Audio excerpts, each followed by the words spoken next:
Be an active participant in your child's life. Spend time with your child. No phones, no television, no distractions, just the two of you. Just the two of us.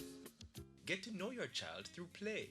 Why not go to the park and get on the monkey bars? Sharing a meal can also be a time of bonding. If your child's in school, be involved in school activities. Speak with your child's teacher, follow up on their progress in school, and see how you can help. Assist them with homework. Attend parent-teacher meetings and support school fundraising events. Remember, your child's future is in your hands. Safeguard it. So glad you are a child of mine. How well do you know your child? What he or she likes or dislikes? Favorite food or color? How about who their friends are? Make the time. Get to know your child. It helps to build their relationship. Makes it easy to keep them safe, and it helps their development process.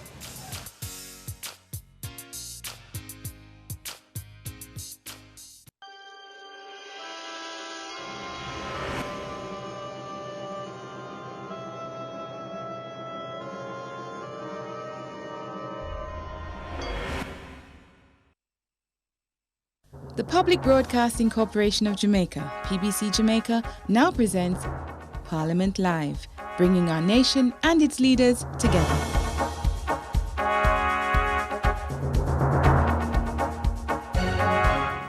One towards another, through Jesus Christ our Lord. Amen.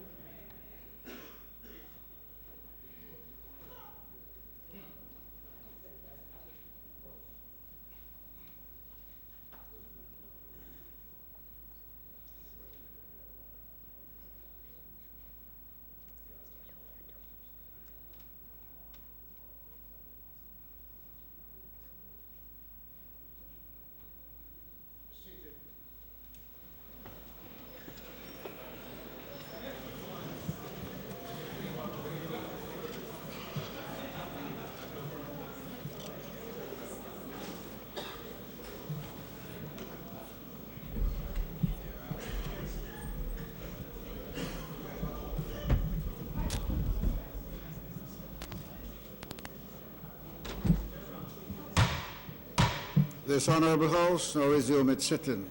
Call of the roll.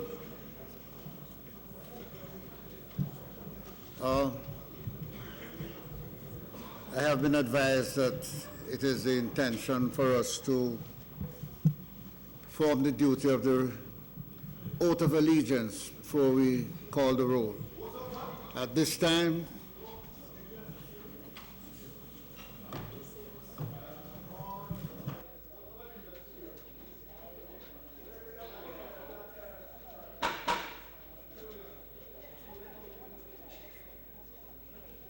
oath of allegiance.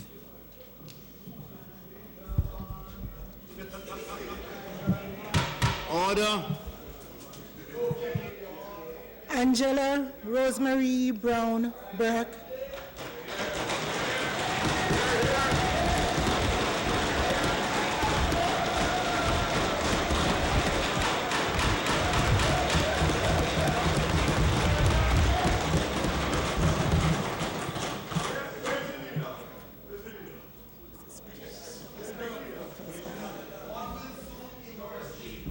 I, Angela Rosemary Brown Burke, do swear that I will be faithful and bear true allegiance to Jamaica, that I will uphold and defend the Constitution and laws of Jamaica, and that I will conscientiously and impartially discharge my responsibilities to the people of Jamaica, so help me God.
Jefferson, Golding, Mark, Jefferson, Golding.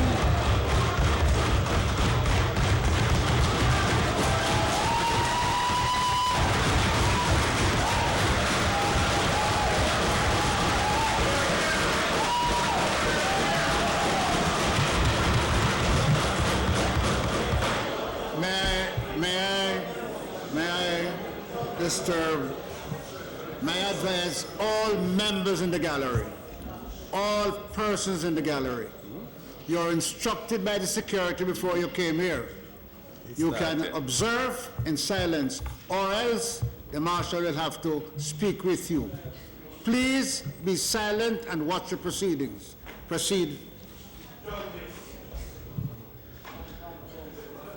I, Mark Jefferson Golding, do swear that I will be faithful and bear true allegiance to Jamaica, that I will uphold and defend the Constitution and laws of Jamaica, and that I will conscientiously and impartially discharge my responsibilities to the people of Jamaica, so help me God.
Norman Alexander Dunn.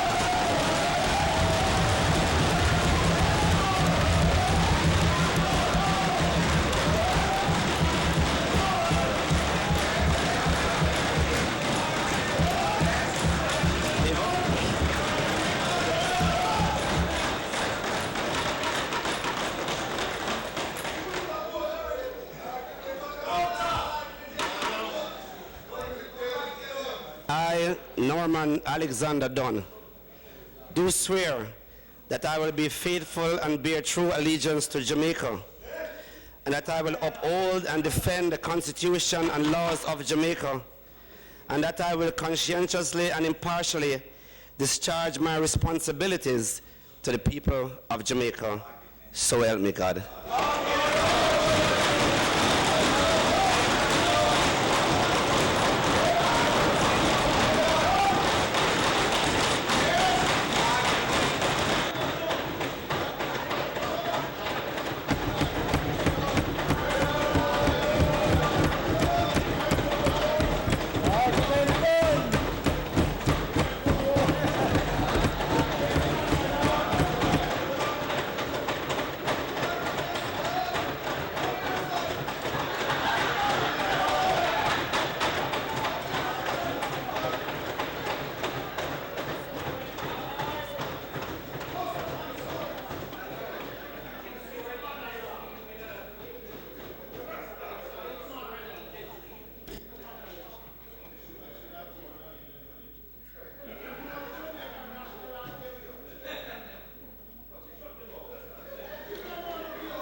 Call of the roll.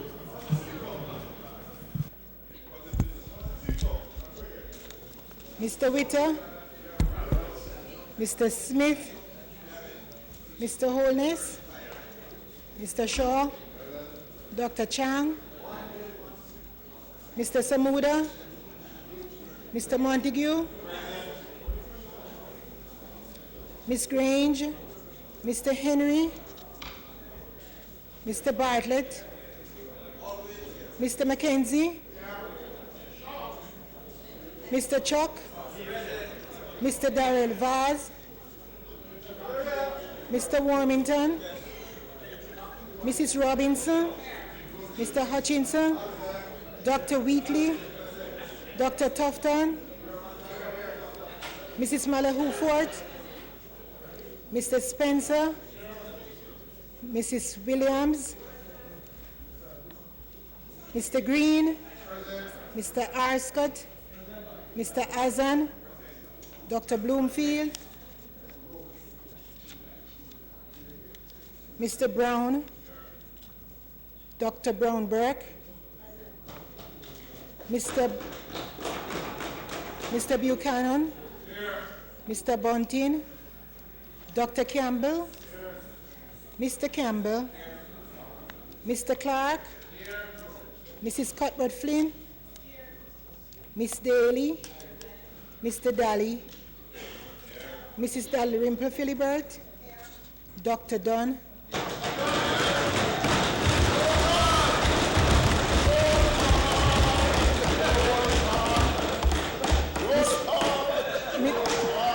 Mr. Fagan, Mr. Fagan, Dr. Ferguson, Mr. Goldin,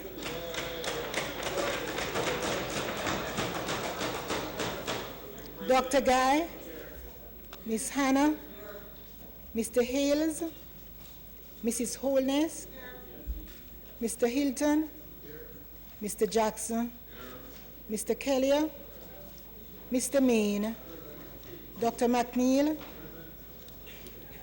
Miss Nita, Mr. Paulwell, Mr. Phillips, Dr. Phillips, Mr. Pickersgill, Mr. Redman, Mr. Robertson, Mr. Robinson, Mr. Stewart, Mr. Terry Long, Reverend Thwaites, Mr. Dwayne Vaz, Mr. Wright.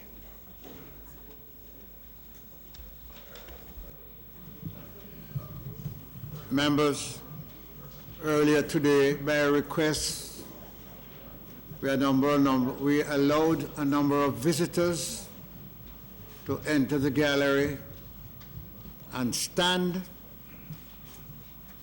for the allegiance period. I'm therefore going to ask that those who are standing and were so advised that at this time you would have to leave, that you do so quietly. People in the gallery who were so advised should do so now. Those who don't understand, the marshal will advise you quietly. I wish at this time also to recognize a number of visitors and to some family, former members of Parliament and senators and UN agencies. I wish that the members would welcome them to Parliament at this time.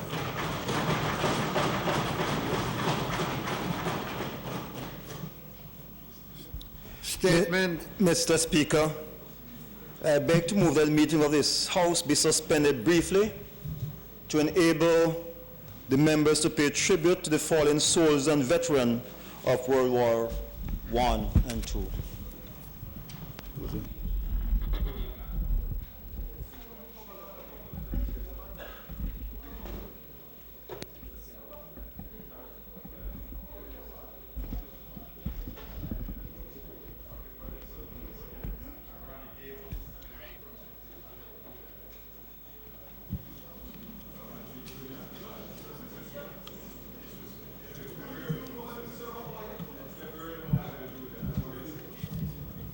The House Leader has made a presentation.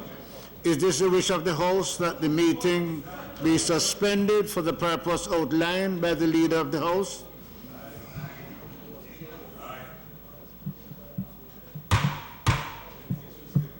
House meeting is suspended. I will now invite members to rise to observe 1 minute silence. Mr. Martin Spaulding, retired member of the Jamaica Defense Force and member of the Jamaica Legion, should be here to do the exhortation. Are we going to leave that? Oh, he's here, okay. All rise.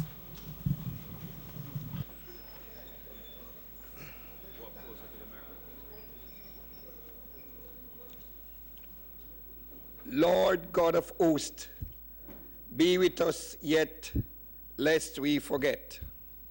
Lest we forget.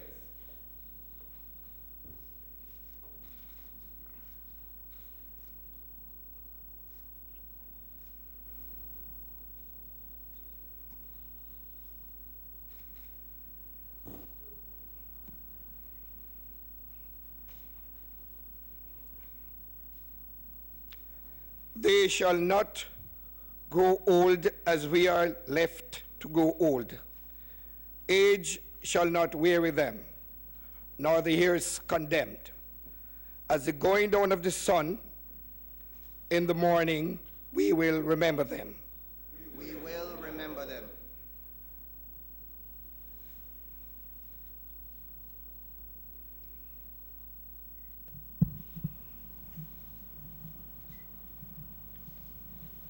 I wish to express thanks to Mr. Spaulding for his performance here. At this time, I'd ask the Marshal to put mace back in place.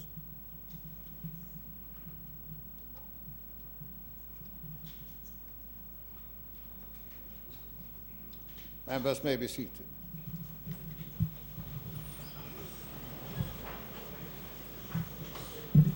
This Honourable House now resume its sitting.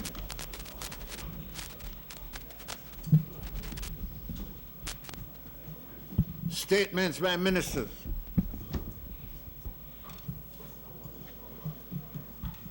Prime Minister. Thank you, Mr. Speaker.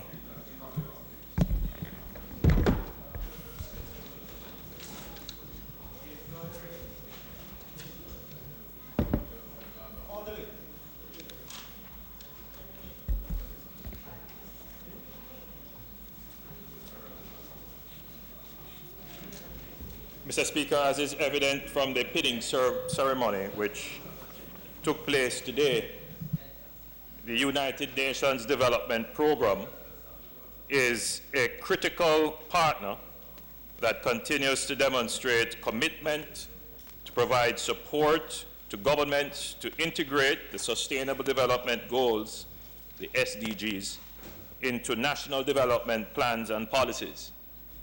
This ceremony symbolizes the fact that parliamentarians have a responsibility to play a significant role in promoting and advocating the implementation of the Sustainable Development Goals and creating ownership of these goals.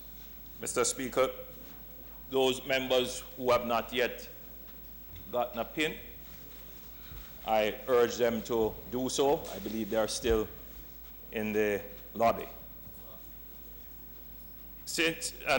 At this point, Mr. Speaker, allow me to recognize Mr. Bruno Puzat, UN Resident Coordinator and UNDP Resident Representative, who is in the gallery, and Dr. Elsie Lawrence Chunomi, UN Deputy Resident Representative, and other members of the UN country team who are in the gallery.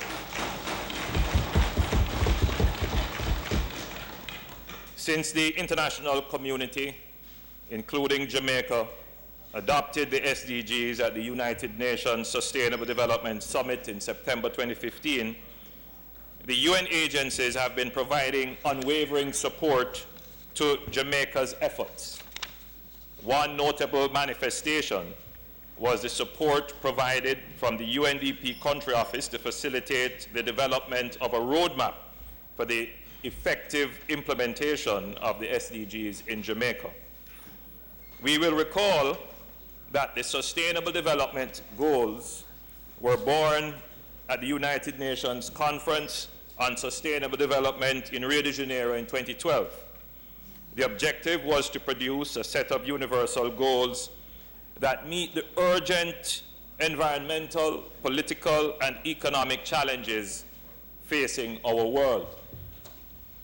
The SDGs replaced the Millennium Development Goals, which started a global effort in 2000 to tackle the indignity of poverty. The MDGs established measurable, universally agreed objectives for tackling extreme poverty and hunger, preventing deadly diseases, and expanding primary education to all children, among other development priorities. For 15 years, the MDGs drove progress in several important areas: reducing income poverty, providing much-needed access to water and sanitation, driving down child mortality, and drastically improving maternal health. They also kick-started a global movement for free primary education, inspiring countries to invest in their future generations. Most significantly, the MDGs made huge strides in combating HIV/AIDS and other treatable diseases such as malaria and tuberculosis. The legacy and achievements of the MDGs provides us with valuable lessons and experience to begin work on the new goals. But for millions of people around the world, the job remains unfinished. We need to go the last mile on ending hunger, achieving full gender equality, improving health services, and getting every child into school beyond primary. The SDGs are therefore an urgent call to shift the world onto a more sustainable path. All 17 goals interconnect, making success in one affecting success in another. The goals, Mr. Speaker, just to remind members, and I'm sure members are aware of them. Goal number 1, no poverty. Goal number 2, zero hunger.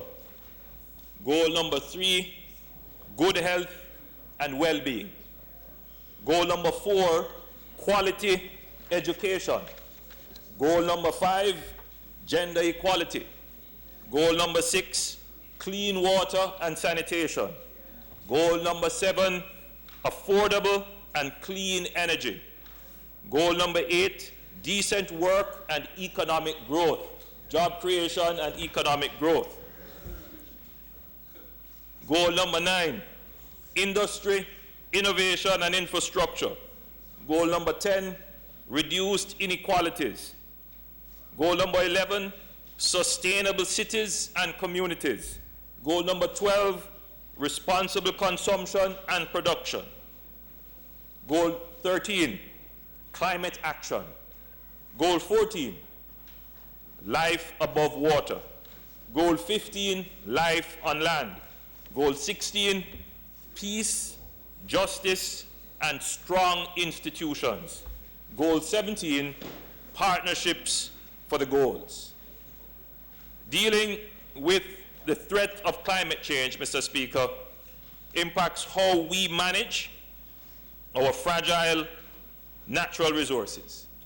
Achieving gender equality or better health helps eradicate poverty, and fostering peace and inclusive societies will reduce inequalities and help economies to prosper. In short, this is the greatest chance we have as humanity to improve the lives of future generations. All these goals, Mr. Speaker, are interrelated. And as I read through them, I could easily identify areas in which the government has strategic emphasis. For example, which would be across the aisle when we talk about affordable and clean energy. I think we can say that the government of Jamaica has done quite a bit in ensuring that Jamaica is on its way to achieving affordable and clean energy.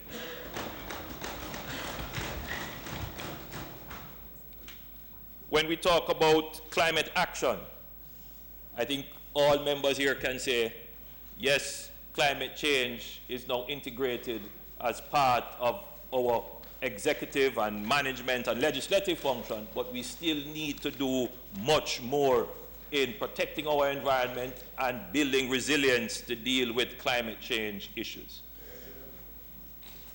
Obviously, Mr. Speaker, different countries are at different stages, and therefore we would have to incorporate and align the SDGs with our own national objectives and trajectory as we seek to build a sustainable, safer, and more prosperous nation.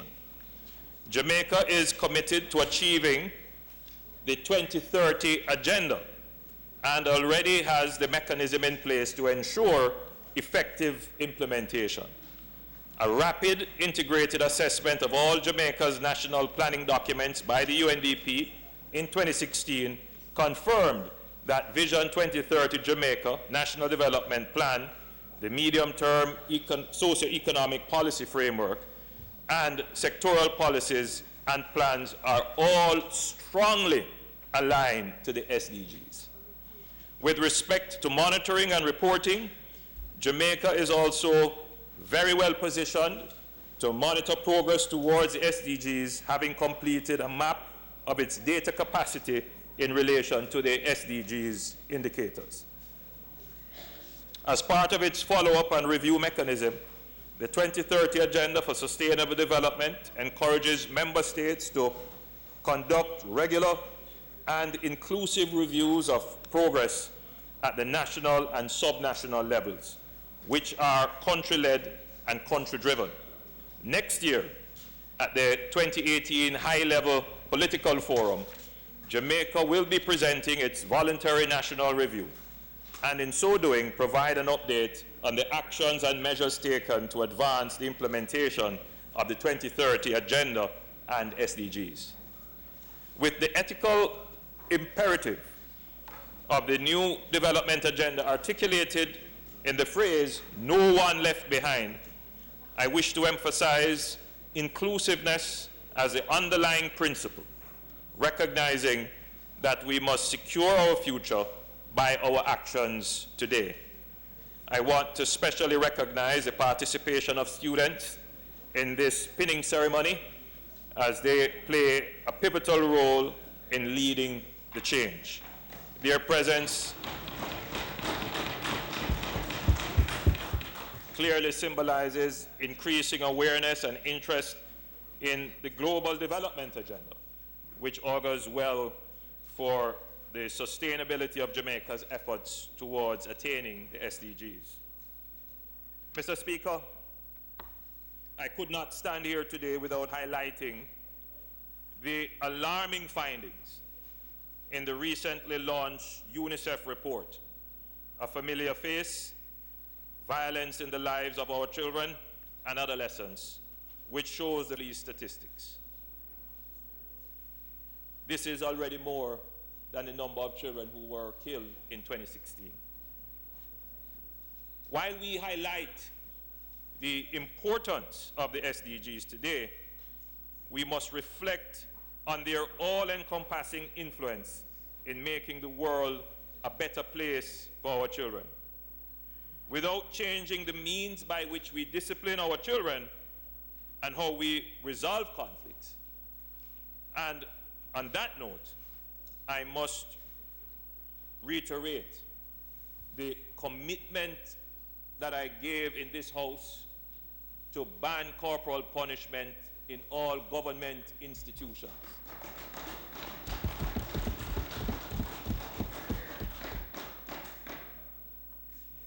But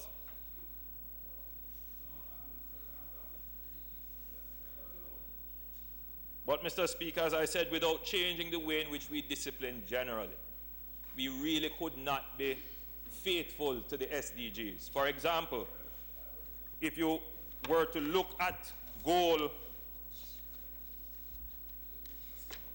3, which says good health and well-being. Mr. Speaker, I don't know how corporal punishment aligns with that goal of good health and well-being.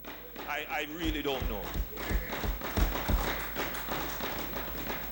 And so while it is not a consensus across the aisle or even a consensus within the political parties about banning corporal punishment totally in the country, I wish to declare that I am totally against corporal punishment and that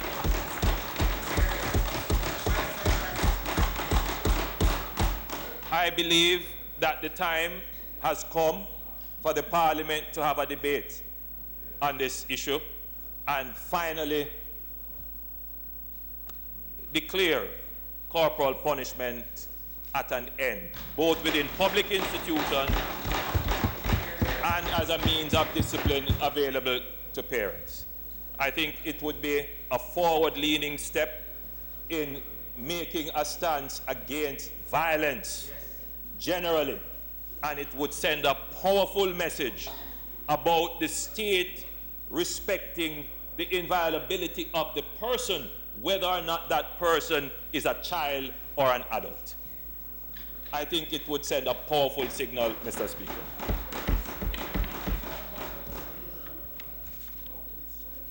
All institutions and the homes. I think that is where we really should go.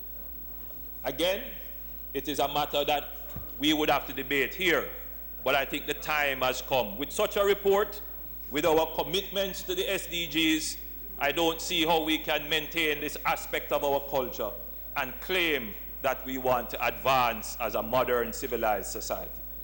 The two things are incoherent and inconsistent. Mr. Speaker, with support from the UNDP, Jamaica has embarked on several initiatives aimed at ensuring the effective implementation of the SDGs. And I am confident that the strong partnership between Jamaica and the UNDP will continue and that we will achieve the sustainable development goals for the prosperity and progress of Jamaica. I thank you, Mr. Speaker.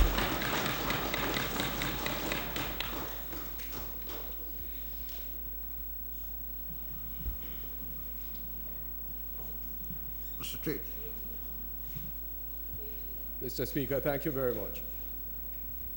The opposition joins with the government in saluting the partnership of the United Nations agencies with Jamaica in the attainment of our sustainable and millennial development goals.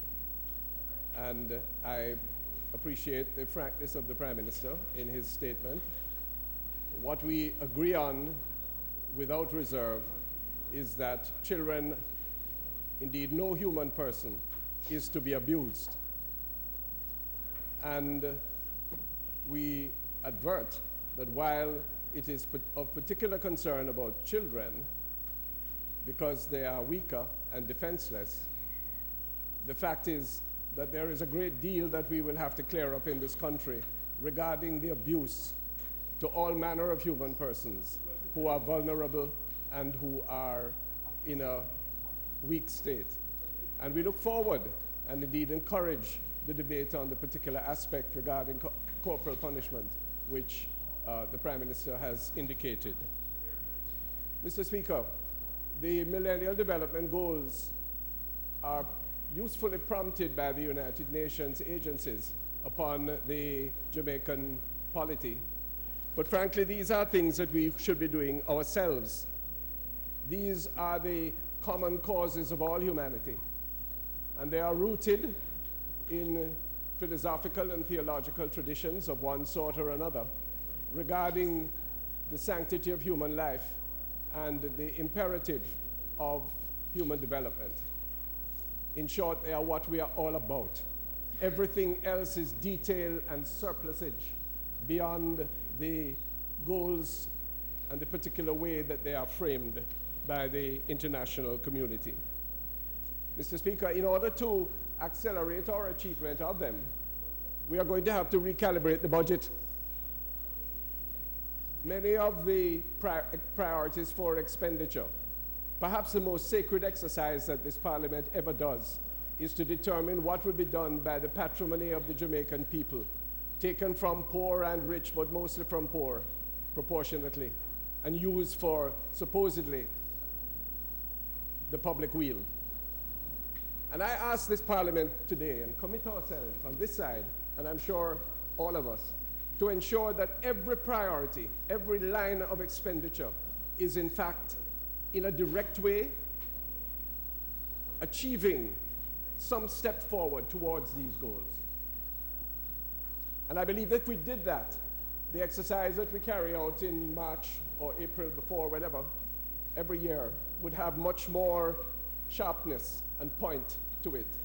The truth is that humanity in its history, and we in our praxis, very often, are so accustomed to doing the same things over and over again that we forget the context of uplifting humanity, of advancing individual welfare, and indeed moving Jamaica forward. The Millennium Development Goals, if followed by all of us and to the letter, as far as possible, would create a Jamaica that works for all, not just for some. And, sir, I contend and invite this Parliament to consider that we have the resources, and it appears from the statement of the leader of government that we should have the will, indeed, to measure the achievement and to judge ourselves and evaluate the process that we engage in every Tuesday and whenever, in terms of how we are moving the targets towards these goals. You know, Mr. Speaker, it's unfortunate because directly, it's very infrequently that this Parliament considers the broad issues that are itemized in that list of Millennium Development Goals. Of course, every action is somehow intended in a very indirect way. But where you have limited resources and where you have a culture and an attention of people that is fractured by many diversions, it is significant when we stop, as we are doing today, with a simple gesture of pinning and with the statements that are being made here, to encourage a more focused attention on those goals. I noticed the pregnant pause in the Prime Minister's statement when he recited the goal of quality education. And it is appropriate and commendable. And you know, Mr. Speaker, sometimes we're very hard on ourselves, you know. We're very, very good as a people, and we as legislators sometimes to point out all of the deficiencies of our land, and particularly the deficiencies of each other, to no point whatever, if those are not done purely with the desire of achieving new consensus and constructive criticism. We shouldn't be too hard on ourselves. We've done quite well in many of these goals, in achieving many of them. Jamaicans must be proud that through their investment and proper use of resources over the years, we now, unlike many other countries that perhaps have greater GDP than ourselves, have a place in school for every child, from early childhood right through to the end of high school, and moving beyond that. The task is for equity and for quality, as the goals, in fact, call us to. And so, Mr. Speaker, in offering support, I say two things. One, that it behooves us to so structure our debate that, in fact, we are constantly bearing these MGDs in mind, not as impossible ideals that somebody else in the future may achieve, not as platitudes that we trot out on occasions like this, but rather as real targets that describe our purpose and can define our successes and our failures. Mr. Speaker, the issues of violence to children have much to do with the inadequacies and failings of family life in Jamaica. And I draw the attention of Parliament to a resolution on the order paper inviting us to look at that fundamental, seminal aspect of life if we really want to remove some of the stresses, the ignorance, the prejudices, the negative traditions that lead to violence and abuse of children. And similarly, Mr. Speaker, with regard to the silent but pressing aspect of climate change, I invite you, and I'm grateful for the understanding of and consent of the acting House Leader, that resolution number 27, which has to do with a vital aspect of climate change in Jamaica, the definition of the cockpit country, will be taken next week.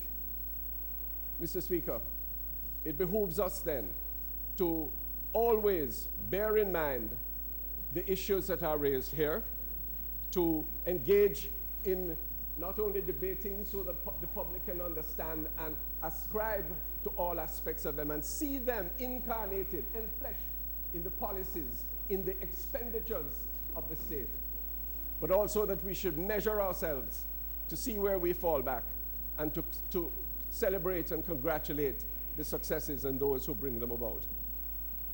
Mr. Speaker, beneficence given to us by the United Nations agencies should never be taken for granted. It's a benefaction that we perhaps could not or have not afforded for ourselves. And what can we give in return, sir?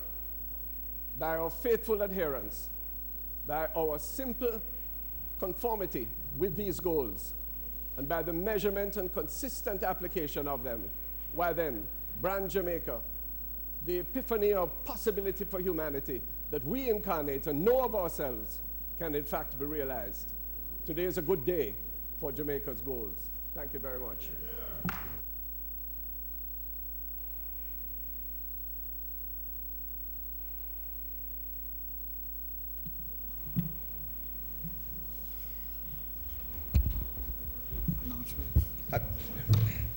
Mr. Speaker. Thank you, sir. Mr. Speaker, I rise to comment briefly on the presentation by the Honourable Prime Minister and indicate my full support for the things outlined, in particular as it relates to this House entering into a debate with a view to ending corporal punishments in our schools. Mr. Speaker, I make further mention of the Sustainable Development Goals 1, 2, 3, 4, and 5. In particular, Mr. Speaker, Goal 1, as it states, no poverty, 2, zero hunger, 3, good health and well-being, 4, quality education, and 5, gender equality. Mr. Speaker, at some point, it becomes incumbent upon us in a nation to recognize that our laws, as it relates to women and children, do not, at the present moment, align squarely with gender equality, good health, and well-being. Mr. Speaker, if it is that we're to truly rid the nation of poverty and to rid the nation of hunger, then we must look at laws that would seek to enhance how we treat with our women and our children.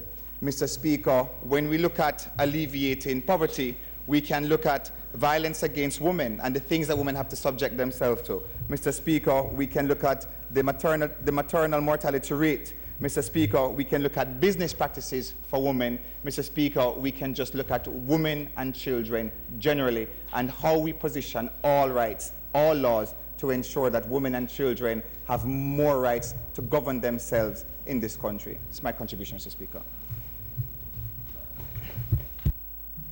Prime Minister. Mr. Speaker, I wish to thank the members who have participated, and I'm certain that the attention and endorsement given will be very encouraging to our UN partners. And I wish to just reassure that Jamaica is committed, and we are aligning our own 2030 vision to the 17 goals, and in particular those that are critical to our near-term development plans.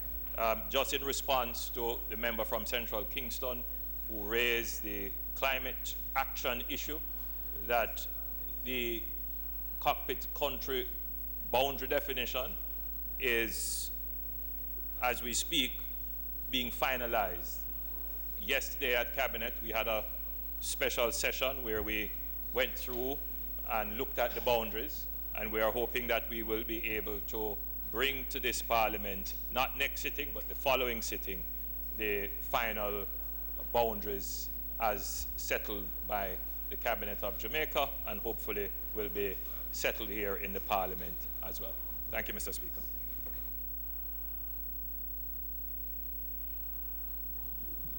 Announcements.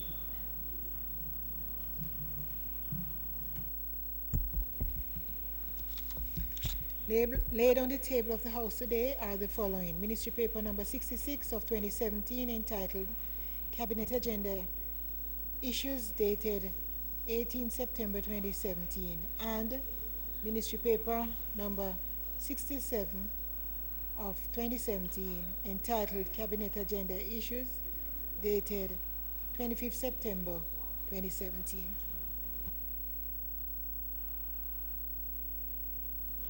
Bills brought from the Senate. Petitions. Papers. Reports from committees.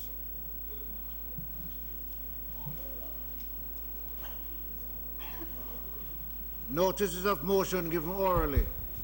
Mr. Speaker, I beg to give notice at the next meeting of the House I'll move. Be it resolved that with reference to the resolution approved by this Honourable House on the 31st day of January 2017, that the composition of the Human Resource and Social Development Committee remain unchanged in the next session of Parliament, unless by motion approved by this Honourable House, that the name Favour Williams be removed and the name Norman Dunn be substituted therefore. Be it resolved that the Auditor General's review of the fiscal policy paper for the financial year 2017-2018 interim report, which was laid on the table of the House on the 31st day of October 2017, be referred to the Public Administration and Appropriation Committee for consideration and report. Mr. Speaker, I further beg to give notice that at a later stage today, I will move for the suspension of standing orders to enable me to take the motions. Mr. Stewart. Thank you, Mr. Speaker. Whereas bauxite mining has been taking place in the parishes of Manchester, Clarendon, St. Elizabeth, and St. Anne for more than 4 decades, and whereas a number of constituencies within these parishes have been impacted in a negative way, causing tremendous destruction to flora, fauna, orchards, farmlands, and the general environment. And whereas these constituencies, and in particular South Manchester, has seen no significant benefits being derived from these mining operations, as our roads and general infrastructure are in deplorable conditions. There is no pipe water in many of these communities, and there is general environmental degradation.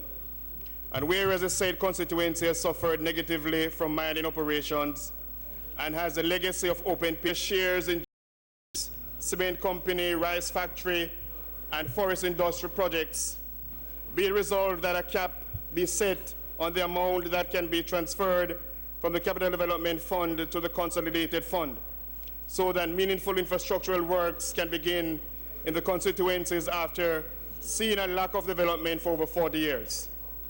It further resolved that there is a restoration of the bauxite levy, and that there be extensive rehabilitation of bauxite lands, and that these lands be returned to the farmers, and that this Honourable House debate the concerns regarding bauxite mining operations in the parishes so affected. Thank you, Mr. Speaker.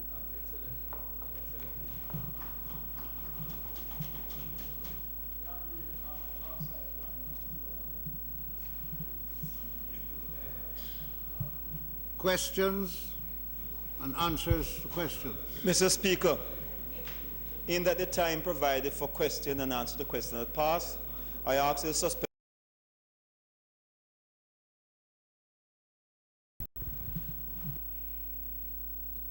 Those in favour?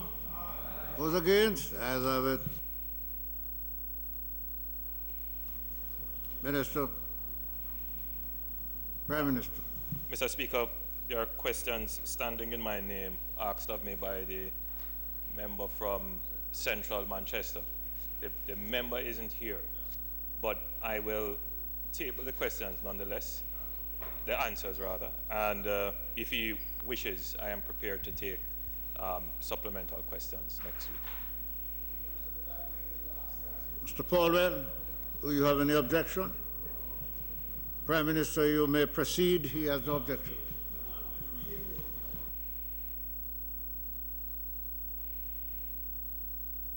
Paulwell is the leader of that side. If he has, the leader of government business is objecting. Speaker, may I correct you? I raise no objection to anything, Mr. Speaker. Please be careful of what you are saying about the acting House leader. Oh, I guess you are guiding me publicly. Prime Minister, what is the position? You will table them? Okay, they will be tabled.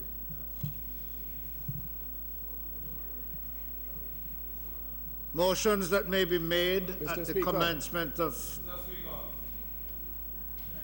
I'm sorry. Mr. Thwaites, you may proceed. You have a question? Mr. Speaker, my question is to ask when question numbers 11 and 12 in my name will be answered.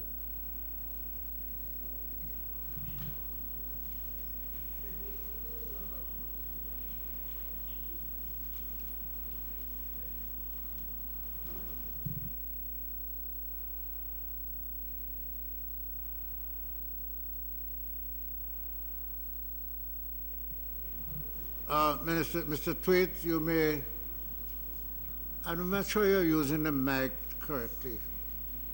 Could you guide me which question and which person you have asked them to? Questions 11 and 12 directed to the Minister of Transport and Mining.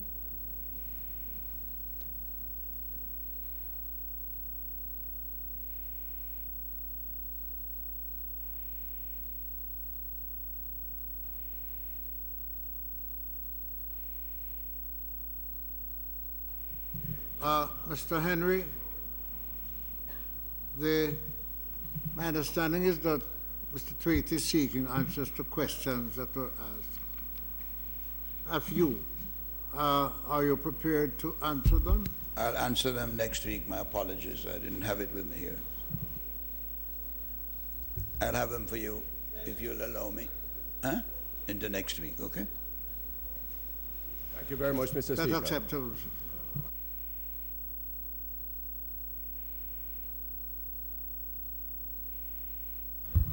Mr. Speaker, it is my intention to have the bill shortly entitled the Data Protection Act 2017 referred to a joint select committee for consideration and report. However, before the bill can be referred to committee, it must be read a second time. Mr. Speaker, I therefore beg to move that the bill shortly entitled the Data Protection Act 2017 be now read a second time. The question is that the bill be read a second time. Those in favor? Aye. Those against? The ayes have it. Clarke. A bill entitled an act to protect the privacy of certain data and for connected matters, read a second time. Mr. Speaker, I now beg to move. Be it resolved that this Honourable House of Representatives appoint a special select committee comprising the following members: Dr. the Honourable Andrew Wheatley, Chairman; Mrs. Marissa Dalrymple Philibert, Deputy Chair; Mrs. Juliet Cuthbert Flynn, Mr. Franklin Witter, Mr. Julian Robinson, and Mr. Mark Golding, to sit jointly with a similar committee to be appointed by the Senate to consider and report on the bill shortly entitled the Data Protection Act 2017. The question is that the motion be approved. Those in favor? Aye. Those against? Ayes have it. Mr. Speaker, I now move for suspension of the standing order to enable me to take the motions, notice of which I gave earlier. Those in favor? Aye. Those against? Ayes have it. I now move that the motions be approved. Those in favor? Aye. Those against? Ayes have it. Mr. Speaker, I beg to ask that item 7 be it resolved that the report from the Ethics Committee to the House Representative on its deliberation and motion for exemption brought on behalf of the Member of Parliament for Manchester Central was laid on the table of the House on the 26th day of September 2017 be approved. Those in favour? Those against? The ayes have it. Mr. Speaker, under public business today, we'll have the bill shortly entitled Government Consumption Tax Removal of Exemption, Miscellaneous Provision Act 2017 by the Minister of Finance and Public Service. And we'll have the debate continue on the bill shortly entitled the Billing Act 2017. And we'll continue the State of Constituent debate. The speakers today are the Member of Parliament for East Rural St. Andrew, Mrs. Juliet Cuthbert, Mr. Juliet Holness, the Member of Parliament for St. Andrew South Eastern, Mr. Julian Robinson, the Member of Parliament for St. James Central, Mr. Heroy Clarke, and the Member of Parliament for Westmoreland Central, Mr. Dwayne Vaz.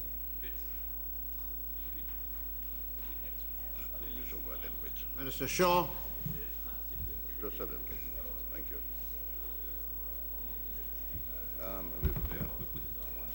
Thank you, Mr. Speaker. Mr. Speaker, the House may recall that as part of the government's commitment under the tax reform agenda of 2014 Memorandum of Economic and Financial Policies, there was to be an elimination of the zero rating of government purchases in respect of general consumption taxes. This measure was aimed at widening the GCT tax base, thereby making the goods and services consumed by government liable to GCT. The bill that has been tabled, Mr. Speaker, seeks to complete the process that began in June 2014. That process involved deletion of Group 6 government entities from the first schedule to the GCT Act and the creation of a withholding regime to ensure that, with the exception of schools and the JDF, that's the Jamaica Defence Force, the GCT that government pays is paid directly to the revenue, thus preventing any revenue leakage. The regime also sought to balance the interest of the government in preventing revenue loss with that of the registered taxpayer to seamlessly charge, collect, and account for GCT. These amendments were made permanent by the General Consumption Tax Amendment Act 2014.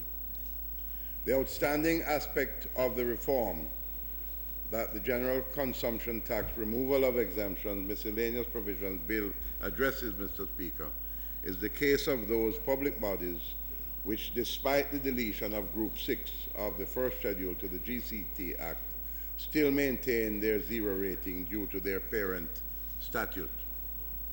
That status quo was changed in 2015 by way of the Provisional Collection of Tax, General Consumption Tax Removal of Exemptions, Miscellaneous Provisions Order. This bill therefore seeks to make permanent the removal of the residual exemptions, mostly in relation to imports that were previously provided to the institutions listed therein. Mr. Speaker, the bill has only two clauses, the first of which contains the customary short title, and the second clause introduces an amending schedule. The schedule itself is in 2 columns and sets out each enactment to be amended and the textual amendment to be made. Mr. Speaker, please note that the proposed changes do not disturb any other tax exemption to which the affected entities are entitled.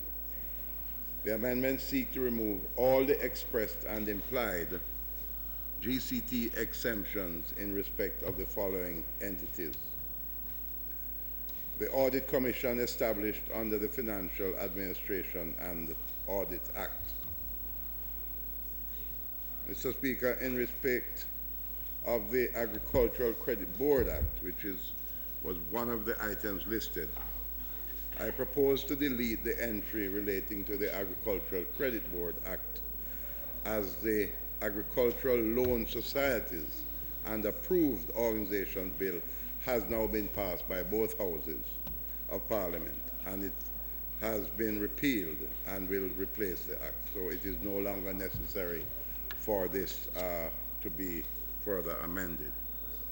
But the other agencies that will now be affected, are now being affected since 2015, and which will now be made permanent, are the Civil Aviation Authority, the Electoral Commission of Jamaica, Fair Trading Commission, the Jamaica Intellectual Property Office, National Solid Waste Management Authority, National Youth Service, the Office of Disaster Preparedness and Emergency Management, the Overseas Economic Examination Commission, the Public Broadcasting Corporation of Jamaica, the Early Childhood Commission, Council of Community Colleges, Tax Administration Jamaica Act, University Council of Jamaica, the National Council on Education, the National Resources Conservation Authority, the National Family Planning Board, the Planning Institute of Jamaica, the Statistical Institute of Jamaica, the Water Resources Authority.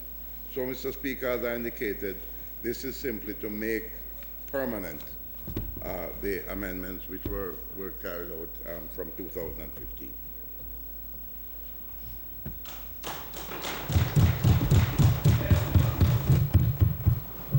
Mr. Golden. Mr. Speaker. Thank you, sir.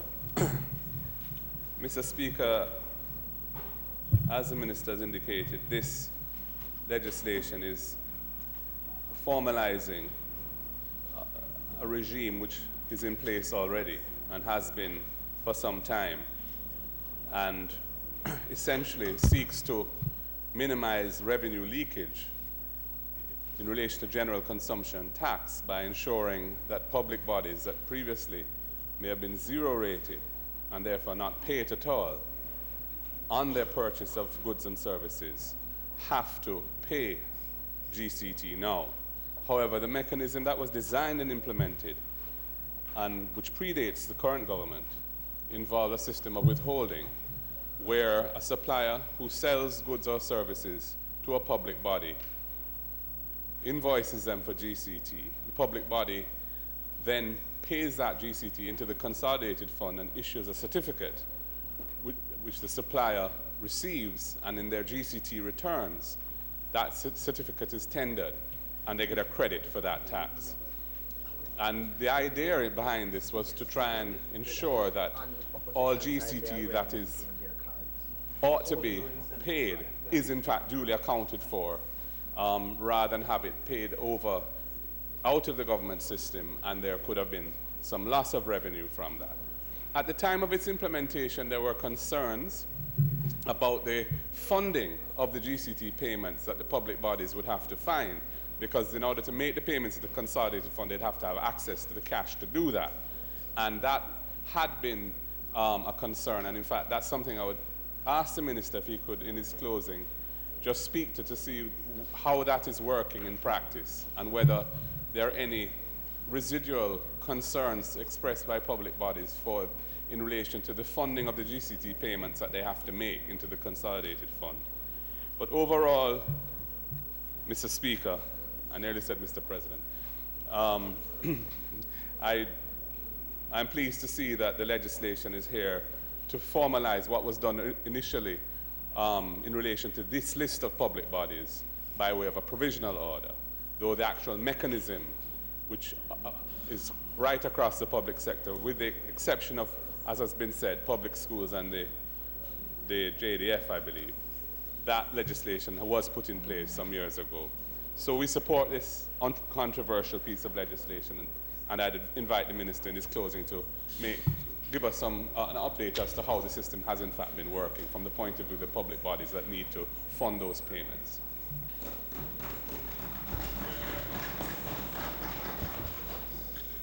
Thank you, Mr. Speaker, and I thank the honourable member. And let me welcome him to the House and our other colleagues who were sworn in today.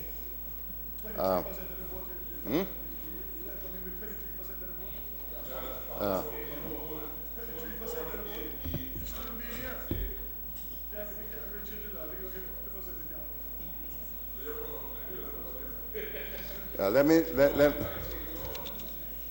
me just say to the member that that having regard to the new arrangement, that the budgetary process has taken account of these obligations, and of course, so we have not found any difficulties at all with that, and we just think it is much more, it's tidier, more orderly, that just everybody pays, right? And by the way, in some cases, of course, some of the public bodies, not necessarily the ones I listed, are actually self-financing public bodies.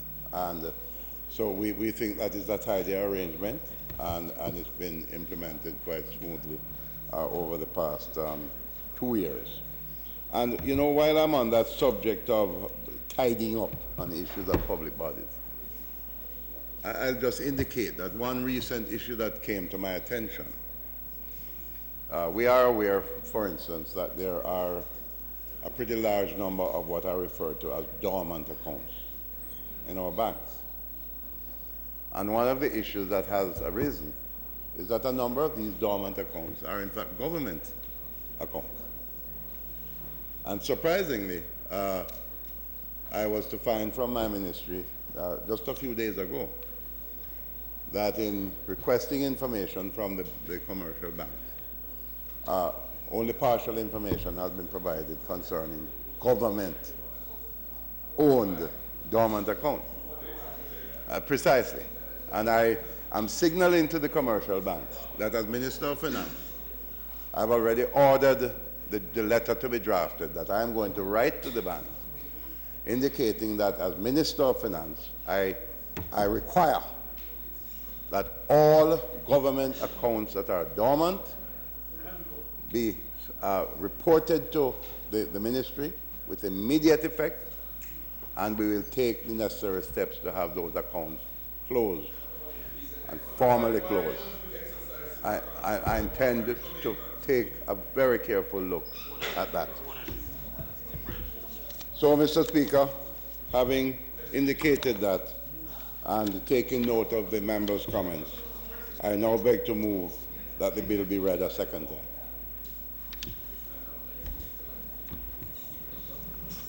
The question is that the bill be read a second time. Those in favor? Those against? As of it. Clarke.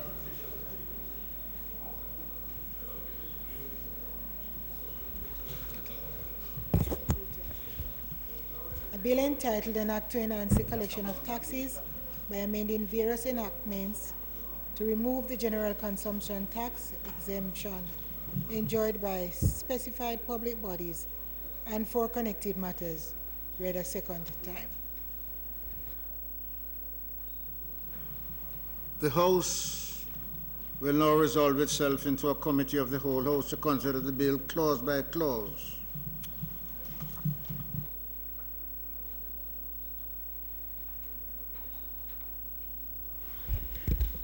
Just deleting the section that related.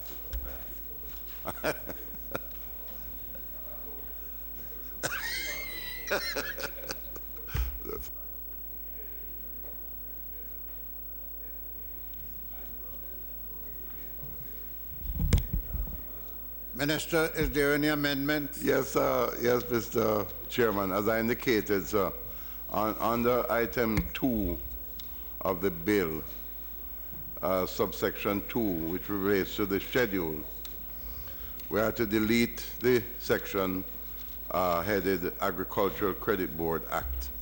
That is to be deleted. That's the only amendment. So put clause 1. Members, you have heard the amendment. I put the amendment. Those in favor? Aye. Those against? Ayes have it. I put clause 1. Those in favor? Aye. Those against? Ayes have it. I put clause 2. As amended. Those in favor? Those against? Ayes have it. I put the schedule. Those in favor? Those against? Ayes have it. I put the title and enacting clause. Those in favor? Those against? As of it. The question is that I do report the bill as having passed committee stage with amendment. One amendment. Those in favor? Those against? As of it.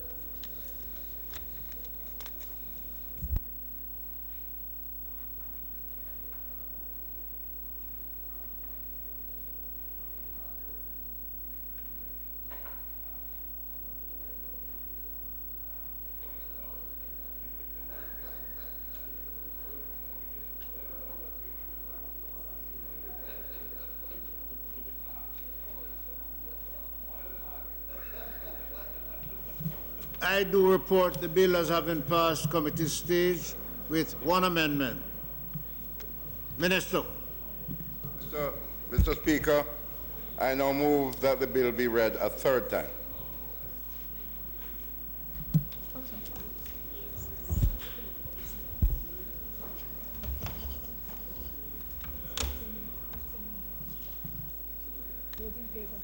Those in favor? Those in favor? Those against?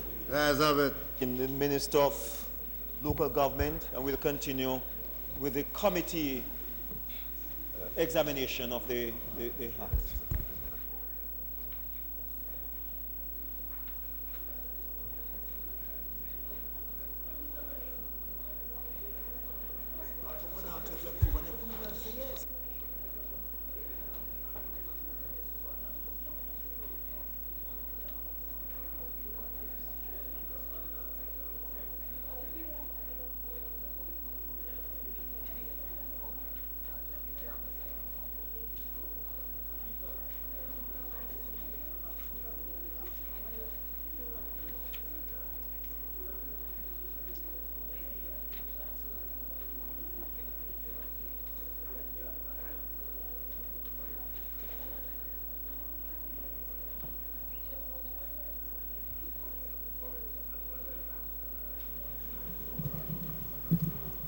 Members, the House will now resolve itself into a committee of the whole House to continue the consideration in the committee stage and the bill entitled the Building Act 2017.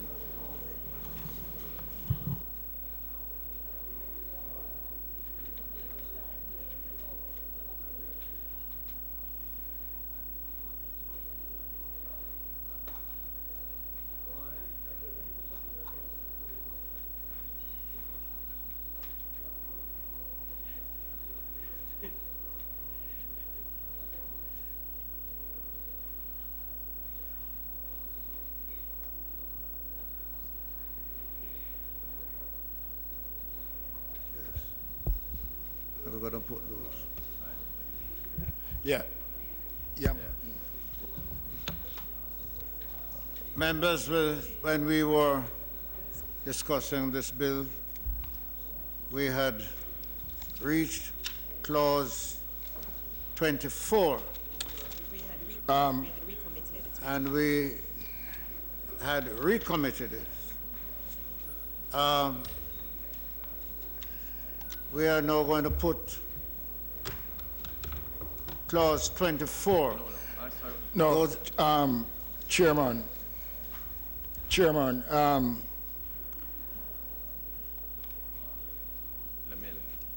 I think there's some changes to be made by clauses that we had passed. So the Minister would like to recommit a few clauses. Clause 2. He will recommit a few clauses so that the changes can be made before we get to clause 24. So he would like to recommit clause 2. 2.1. Yeah. And so, Chairman, in clause 2, he would like to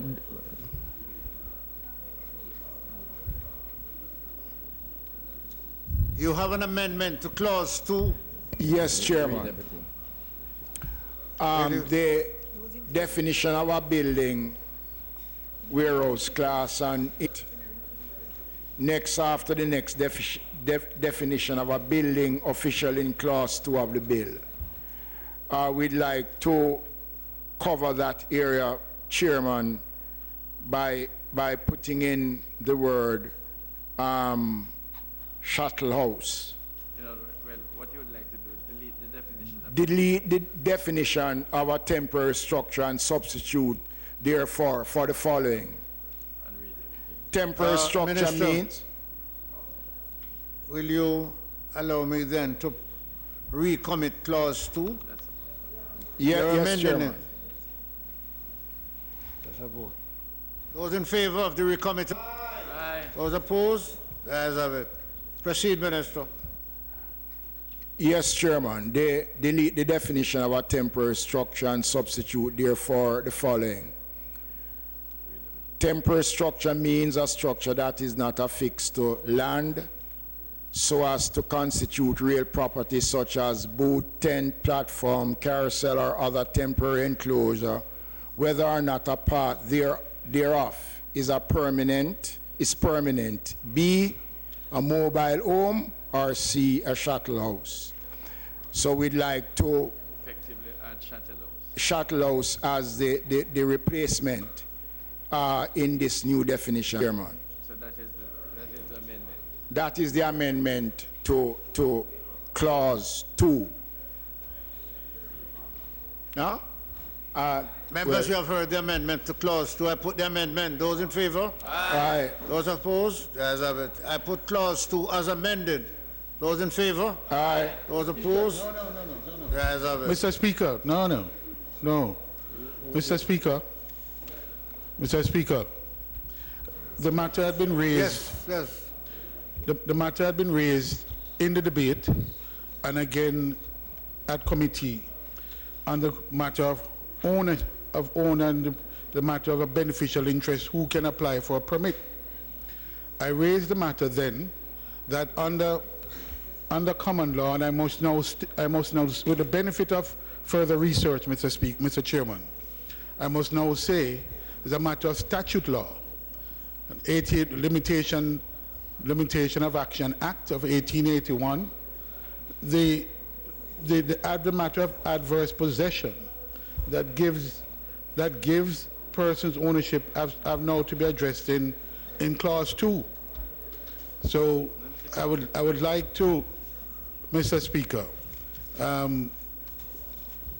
make the point again that we are requesting that an amendment because that gives an interest in land, and we'd like to see that addressed as we come to the committee stage of this discussion. Member, but clause 2 deals with the definition. What would you want in that definition clause? Well, it addresses the matter of owner and who can request a permit and apply for. No, but not in clause 2. No, the permit for building. Yeah. Permit for building approval. Yes, right, for building approval. Well, but member, you would also appreciate that one doesn't necessarily has to be the owner to get building approval. No, that's precisely the point. It sets out owner being defined in relation to any land includes, and sets out from A to F. Where is that? Page 6 of the document. And sets out. Can I suggest to the member, since this section is of some concern to you, that we complete the process? Not just to me, member. No. Yeah. Not just to you, but it's a matter that you have raised. Public interest. So yes. I would suggest to you, member, that we conclude the process, and then we can look at doing the amendments down the road. In other words, before it gets in the Senate. Mr. Speaker, clause 2 already been adopted, We passed clause 2 already. Not clause 2. No, we have gone through clause 2, reached clause 33 the last time. No, it was never recommitted. the minister was bringing some amendment to that. We have already adopted and accepted clause 2. He's right, you know. He's right. No, he's right. Tony.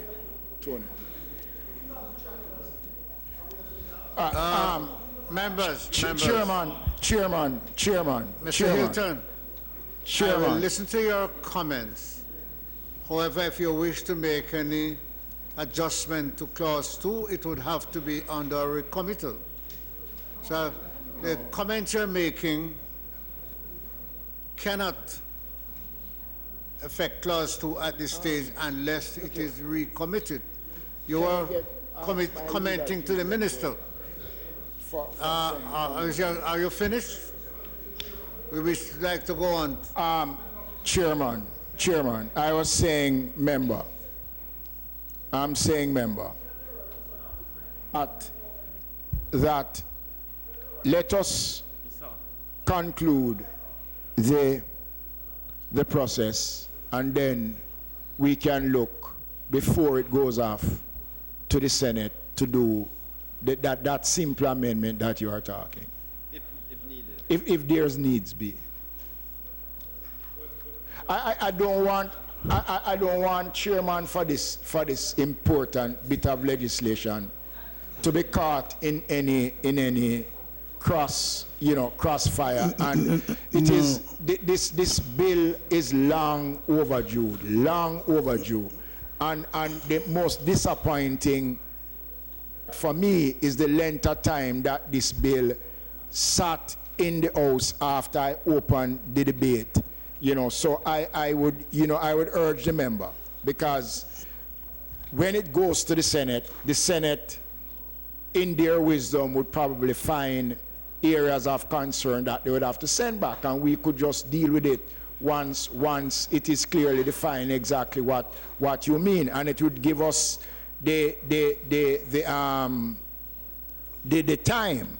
And if you note in the cabinet, in a cabinet note, it is noted that although the definition of owner under clause 2 of the bill contemplate persons who are the registered or recording proprietor of the land and persons who own a benefactor interest in the land, it is being proposed that this definition be expanded to include persons who have occupied land in open and undisturbed possession for 12 years and over. That is being a part of what is being proposed? Yes, the amendment? Yes. Well, where is that where is that appears? It is in... How is it introduced in the bill? Yeah, I have not benefited from it. Are you addressing? I am asking you to recommit. It was done. And to... There's an additional definition. There's an additional definition that I'd like to be included. The definition being proposed is that the owner... Where it is? Which one it is? Minister, if you wish to amend or change clause 2 as is being suggested by the member across the floor, seek a recommittal and do the amendment. But Chairman, we cannot be commenting Chairman, Chairman, a clause that has been passed already. Chairman, I just did. Chairman, yes. Those in favor of recommitting? Those against? As of it. Could you state the recommittal for me so that we can...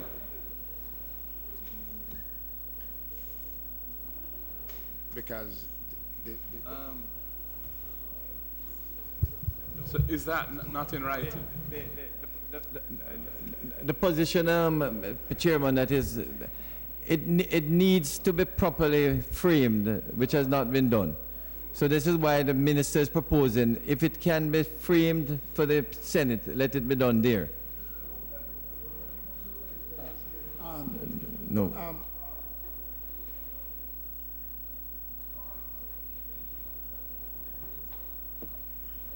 I have not had the benefit, Mr. Chairman, and I'd like to see what is being proposed in response to my request. The position that you have stated, it is not being accepted from the legal, the drafts department. So it is not contemplated to make that changes to what presently exists. Yes. You see, here's the position. What it has been said, you see, is that in order to gain adverse possession, the person requires an order by the court.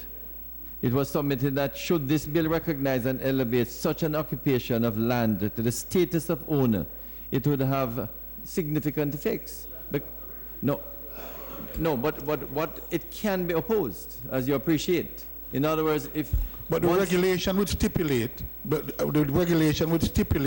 the terms and the conditions under which that. But the point is that you can't say that from a person just occupies the land for 12 years. He automatically gets it. He has to apply, and there are persons who could oppose it. Right. But what the statute can't say from you occupied for 12 years, you automatically gets it. So you can't, but that is what you want to be put in the bill.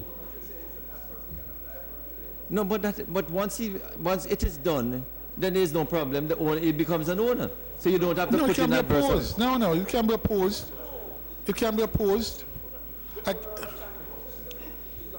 No, we're talking about persons who apply for building permit. It includes owners and other persons who can, and you can't say a person who is there for 12 years automatically has that right. We've not suggested. But member, I would say that any person who is seeking that right must approach a court. I don't think we can legitimize that member. We can't. No, we can't. No, but the point is that the fact that the person lived there for 12 years unopposed gives them a right to apply to become owner. They must do that before they become owner. Right. You can't just say from he occupies it 12 years or more, he has the right to get building permit. He has to prove it. There's no such suggestion.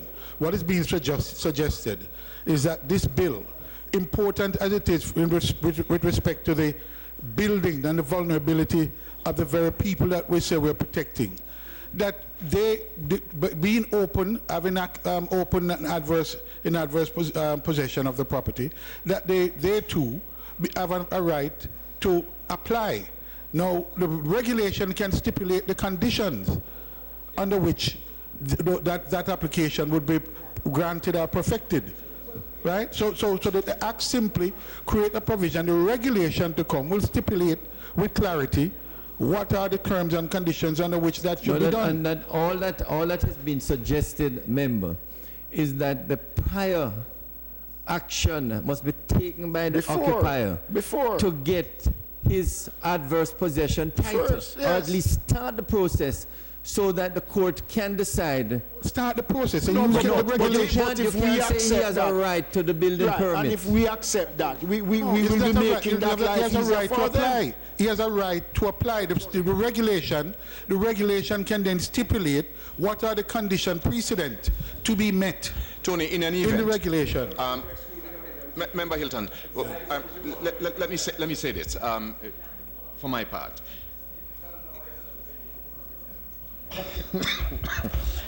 When Mr. Campbell, with this 12-year adverse possession process we're talking about, in fact, it flies in the face of the properly administered torrent system, and so we in this House, we have to move to correct that.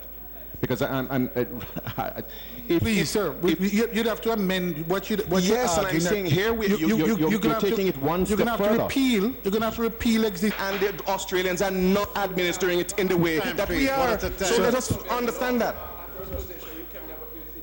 Chairman,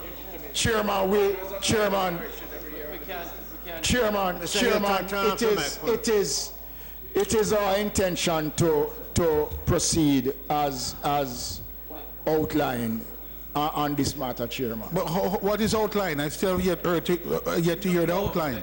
What is being said, Colonel? What is being said, Member Hilton? This is a controversial request you're putting in.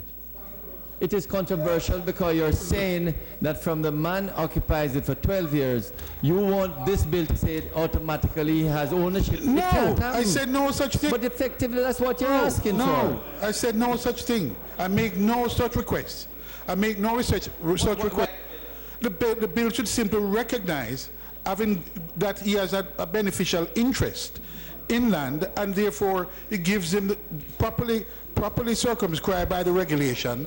Properly circumscribed by the regulation, creates the condition under which he may apply for a house permit. The title is to request a title is a different process. Yeah. That's a judicial process that has to be gone through. Mr. Chairman, if I may. That is the existing law.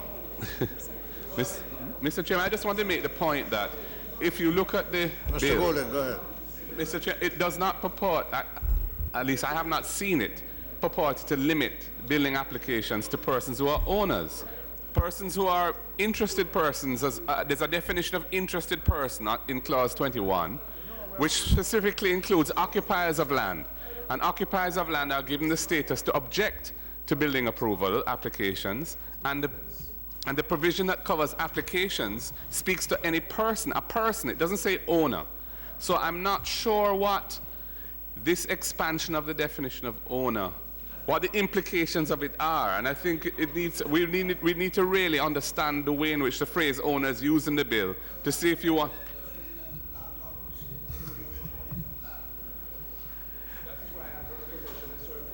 Yeah.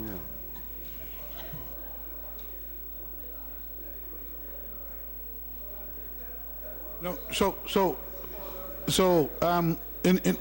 just for clarification, Mr. Chairman, just for clarification, in the same vein, I agree with what the member Golding has just said, accepting that the particular condition of adverse possession, which is a fact, is part of the existing common and statute law.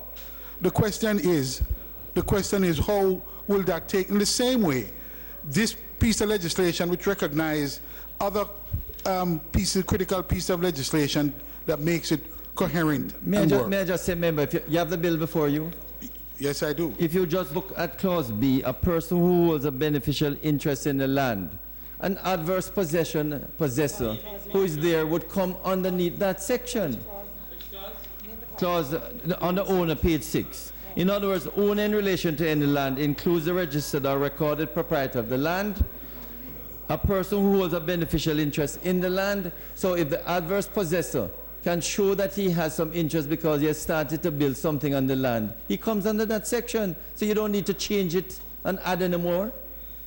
Is this in the actual document or is what is being proposed? No, it is there. It's in clause 6.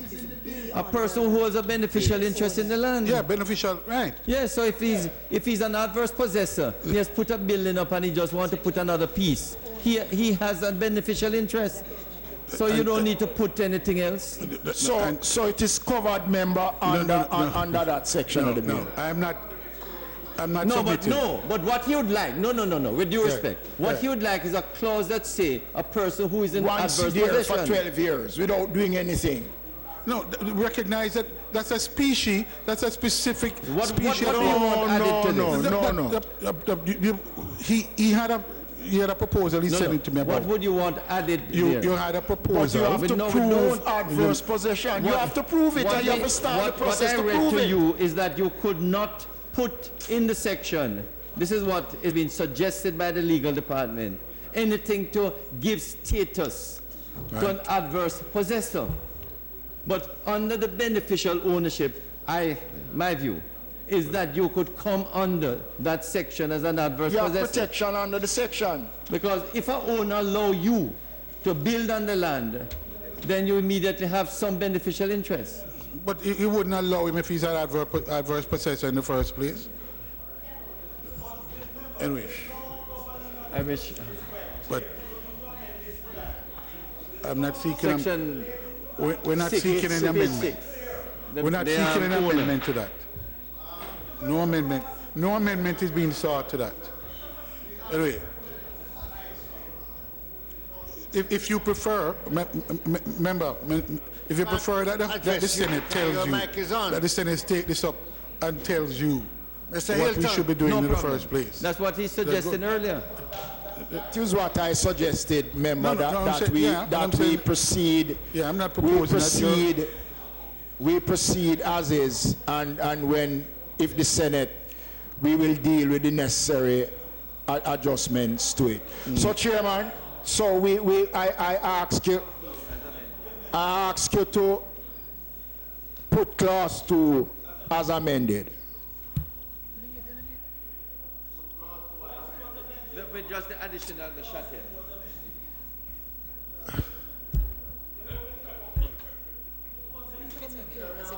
Members, I'm going to request that you address the chairman so that we can have some order. Chairman, what is being put is... Clause 2 was amended. And the amendment passed. Okay. Clause 2 passed. So, okay, we I'm know saying also... if you wish a recommittal of Clause 2... No, Chairman. Let us proceed. Chairman, I'd like now to put... You can make an I'd like to recommit Clause 6. I had already put Clause 2 as amended.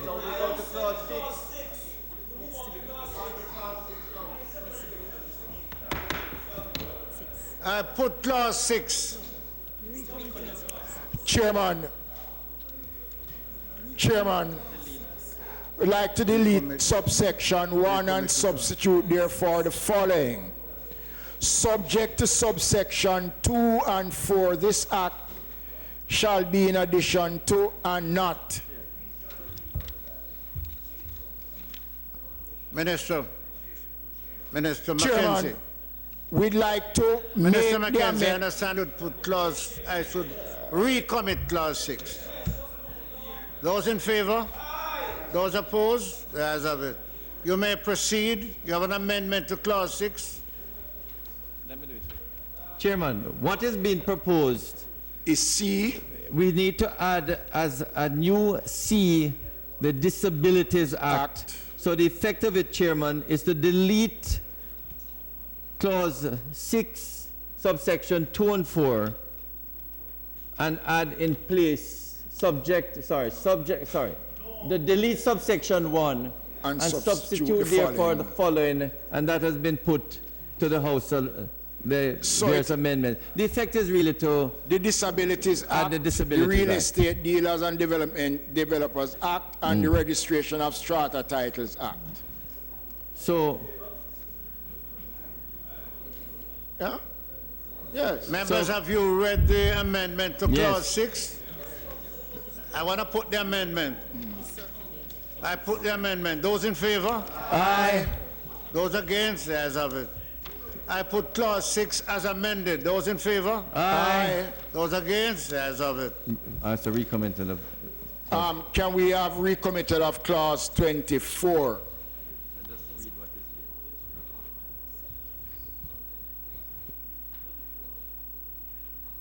I recommit. I put Clause 24. Those in favor of the recommittal? Aye. Those opposed? As of it. Have you the amendment? Has been circulated, Chairman. And so you delete subsection 2. Deleting subsection 2 and substitute therefore the following. That was circulated. A local authority shall decide on an application for a building permit within 90 days of the date of the application or within such extended period as may be agreed upon in writing between the applicant and the local authority. And the local authority. And the rest is circulated. Mr. Chairman, may I suggest that in that the amendments were circulated, the minister can just say, we ask recommitted of Clause 24 for the amendments as were circulated. We don't have to read it through, just say as were circulated. Those in favor? Aye.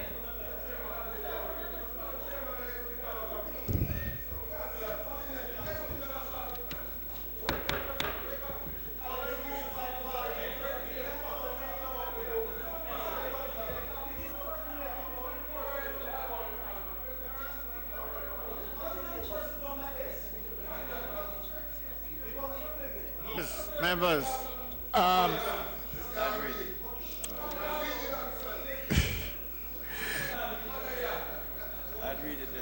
members, Chairman. Chairman, for the record. I want to put the amendment. To clause 24. Those in favor of the amendment? Aye. Those against? As of it. I want to put clause 24 as amended. Those in favor? Aye. Those against? As of it. Minister Mackenzie, will you turn your mic off when you finish so that we can get... So, okay. Chairman, I'd like to recommit clause 33. It has been circulated, but I'd just like to read in to the records. Delete the words may monitor. Minister, could you hold? Those in favor of recommitting clause 33? Those opposed? As of it. Minister, will you proceed?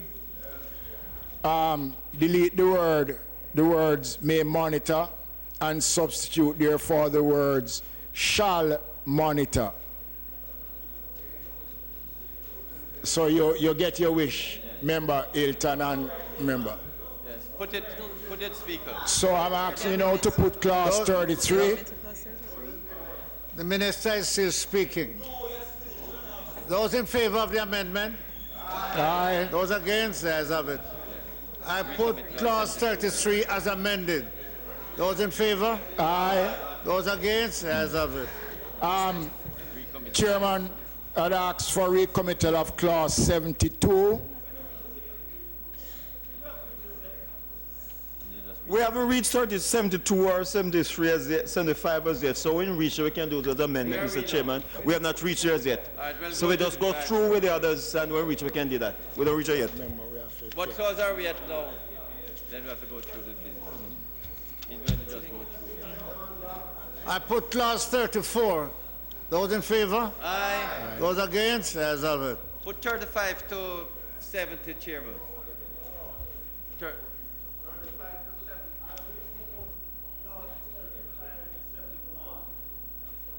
Those in favor of putting clause... Aye. Those in favor of putting clause 33 to 71? Aye. Those against? As of it. Then 72, no, yeah, sorry. Can I have a recommittal? Minister, you have an amendment to clause 72? Yeah, just doing an amendment to clause... Has been said. Those in favor of the amendment? Aye. Those opposed? As of it. I put clause 72 as amended.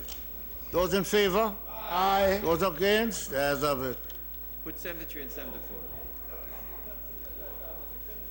I put clause 73. Those in favor? Aye. Those against? As of it. I put clause 74. Those in favor? Aye. Those against? As of it. Then you're going to make the change to 79. We are, no.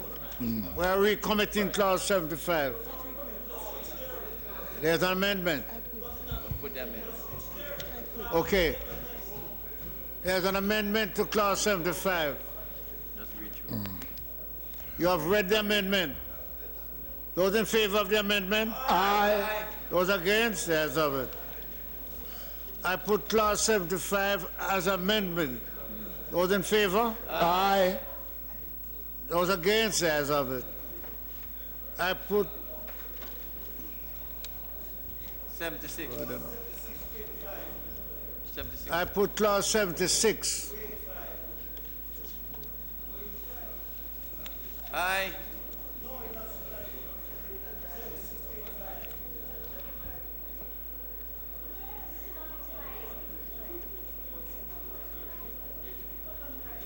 Patience, patience, patience, my dear. Patience. Take it easy. It soon be done. It soon be done. It will, you know, it's always be done. According to members, you're not participating. You're not listening. I put clause 76, 76. 75 to 76. clause 77. Those in favor? Those against? As of it.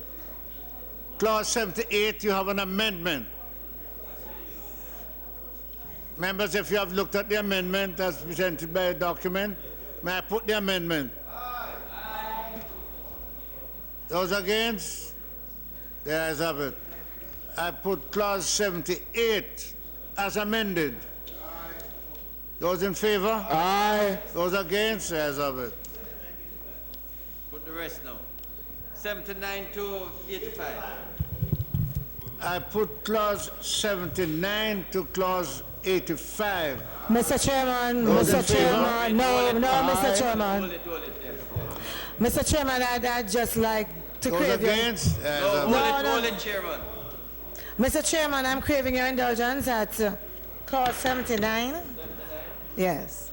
Notwithstanding the fact that the minister, through clause 79, has the power to make amendments from time to time, and having looked at the first schedule in particular, I am extremely concerned about the figures that are there, especially given the reality that when the fees are low, it becomes a cost. When the penalties are low, it becomes a cost of business that is built in. And therefore, I'm just concerned, Minister, and wondering how soon we'll be able to look at the penalties to make them realistic enough to be a deterrent, because I don't think they are, given the current reality. You mean 500,000 is too small? Yes, I mean $5 million is too small if persons have decided that they are ignoring the building bill and they're going... It depends... When do we get there? When do we get there? Okay. When we get to the schedule.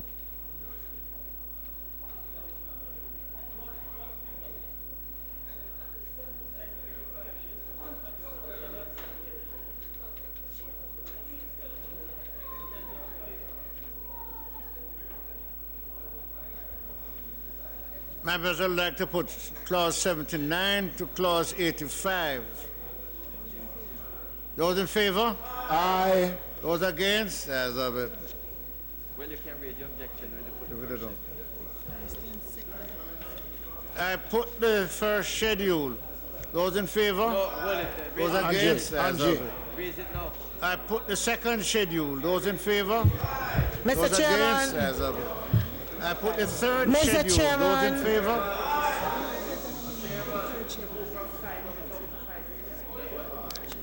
Mr. No, listen, people... There's an amendment. Yes. Yeah, no, Mr. Chairman. Mr. Chairman, it is very difficult to actually join a debate in the kind of cacophony that is existing in the discussion of the bills. So, I mean, if you bear with me, 2 points. Clause 81. You know, I'm sure my good friend, member Malahoo Ford, would agree with me. Yes, the member from West Central, St. James, would agree with me that it is really a shame to sit in any house and have the bill without the accompanying regulations. I heard that so many times from you, from the member from West Central, St. James. I have come to believe it to be true, and I would like to put on record my astonishment that it is here without the regulations, Minister. I did not believe that the member would allow it to come here without the regulations. That is in relation to clause 81. But are we going straight through our Minister to include the first schedule as well? Right, and no, and I want to repeat the comment that I made in terms.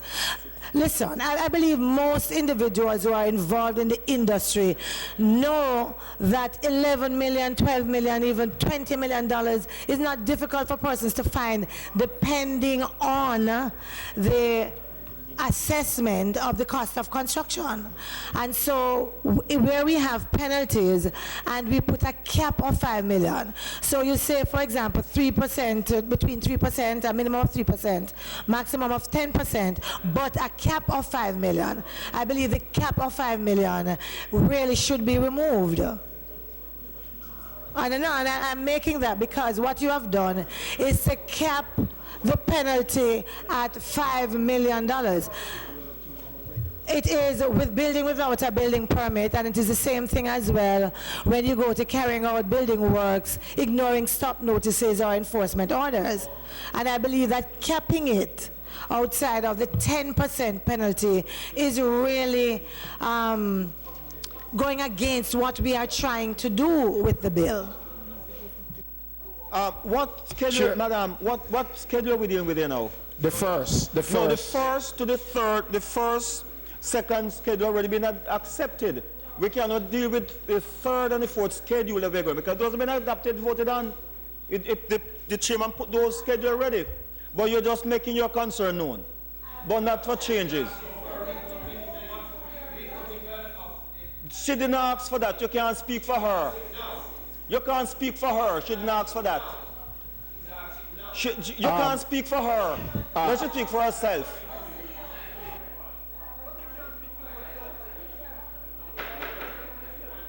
Members, I'm going to ask. Chairman. It is because we are not following. Yes, Chairman. We are doing everything else. Yes, Chairman. When I ask if there are any further amendment, and you say no? No, it was while the no was being said that I interjected. And I was seeking your attention. Unless there's a substantial presentation for a recommittal, I'm not going to entertain any debate. I did. No, I did. Mr. Chairman, just for clarity. Minister. No, please. Mr. Chairman, just for clarity. When we were at clause 79, I raised the matter. I was advised that I could have raised it then when we came to the schedule. When the argument of the first to third schedule was raised, I sought then to intervene. And that was what I thought I was doing, craving your indulgence to recommit the first schedule. Chairman, in response, yeah, she did. Chairman, in response to the member from my neighbor from Southwest, she spoke about the question of the regulations, and I'm going to ask the member to turn to page 57, clause 82, which speaks specifically to what the minister should do. The question you raise is the outdated aspect of it. But I would ask you to look at it. The regulations, the committee looking at the regulations have been meeting, and they have reached a far way. And I can assure the House that before the end of the parliamentary year, I will be able to bring to the House the necessary regulations to accompany the act. The question of the fines, as you stated, there is merit in the argument, but I think it is something we could take into consideration, examine it to see what would be best. And one of the things we don't want, member, is to set a ceiling that everybody would ignore, and we end up getting nothing at all from it. But it is something I think we can review and look at. It is not cast in concrete. Okay?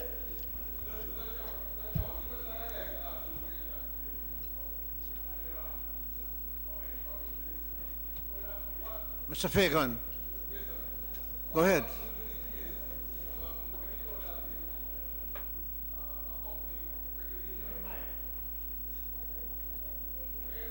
Company regulations, Mr. Speaker. Mr. Chairman, and the minister is promising before the end of the year, parliamentary year. Yes, but what happens to the bill in that time? If there should be some kind of discrepancies, does it mean that the bill therefore cannot go through to the Senate for? Chairman. I just want to understand how it works. Chairman. I would like to draw the members' attention to page 57. Clause 82. It clearly states what the minister's responsibility is in having the regulations completed. I have to first make formal contact with the local authorities to get their input on the proposed regulation. So that is why I gave the commitment. It is not something that I can bring next week.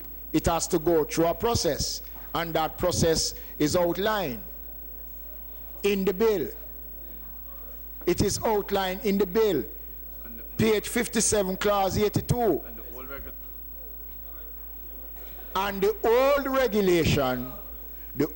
regulation remains in place until the new regulations comes into effect, member. Clause 85 speaks to that. So this is one aspect of the bill where we have saved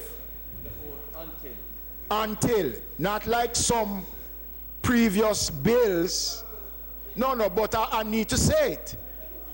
Don't let me say it. Like the governance, right? So, Chairman, continue. What are the amendments? I put the third schedule, those in, as amended. I put the amendment to the third schedule. Those in favor? Aye. Those against? As of it. I put the third schedule as amended.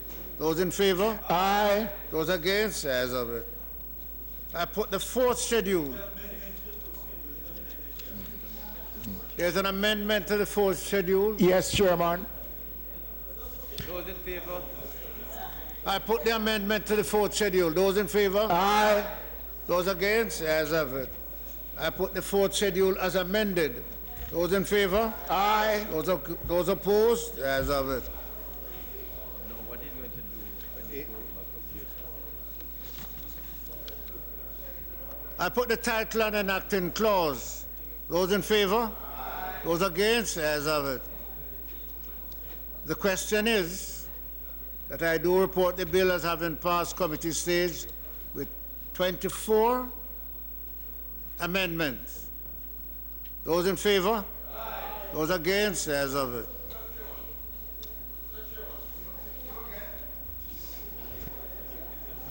I was just, Mr. Chairman, I was thinking, Mr. Chairman, the fact that we had said that Mr. Chairman, yes. Mr. Fagan. I tried to get the legal understanding. Mr. Speaker, the fact that we said that there are matters. What is the debate? Mr. Chairman, the fact that we said that there are some matters to be considered at the other level, at the Senate. Is it to say that this bill? No, member. Is it to say, Mr. Speaker, that Mr. Chairman, that the bill has been passed at the lower house pending the necessary? Yes, but from what we have done here, we have more or less divested the responsibility. No. But the Senate always take the opportunity to make changes.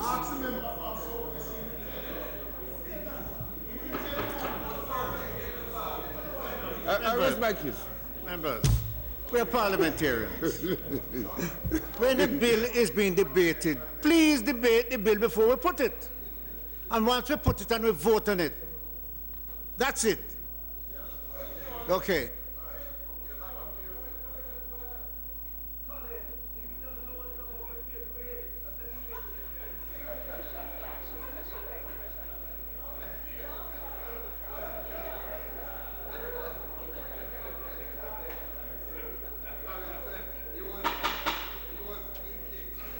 Members, I do report the bill as having passed committee stage with 24 amendments. Minister.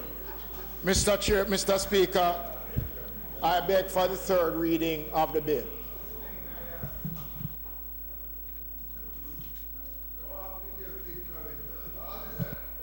Those in favor? Aye. Those against? As of it. A bill entitled An Act to Repeal the Kingston and St. Andrew Building Act and the Parish Council's Building Act and make new provisions for the regulation of the building industry to facilitate the adoption and efficient application of national building standards to be called the National Building Code of Jamaica for ensuring safety in the building environment, enhancing amenities and promoting sustainable development, and for connected matters, read a third time.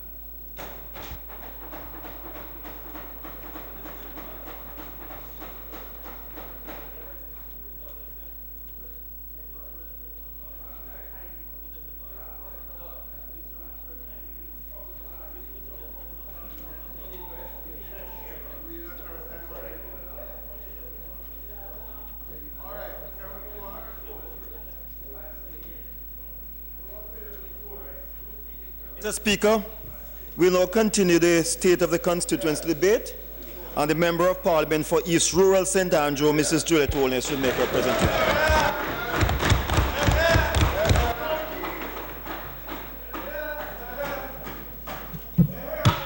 I wish to have order in the House when the member from East Rural speaks. Mrs. Holness. Member.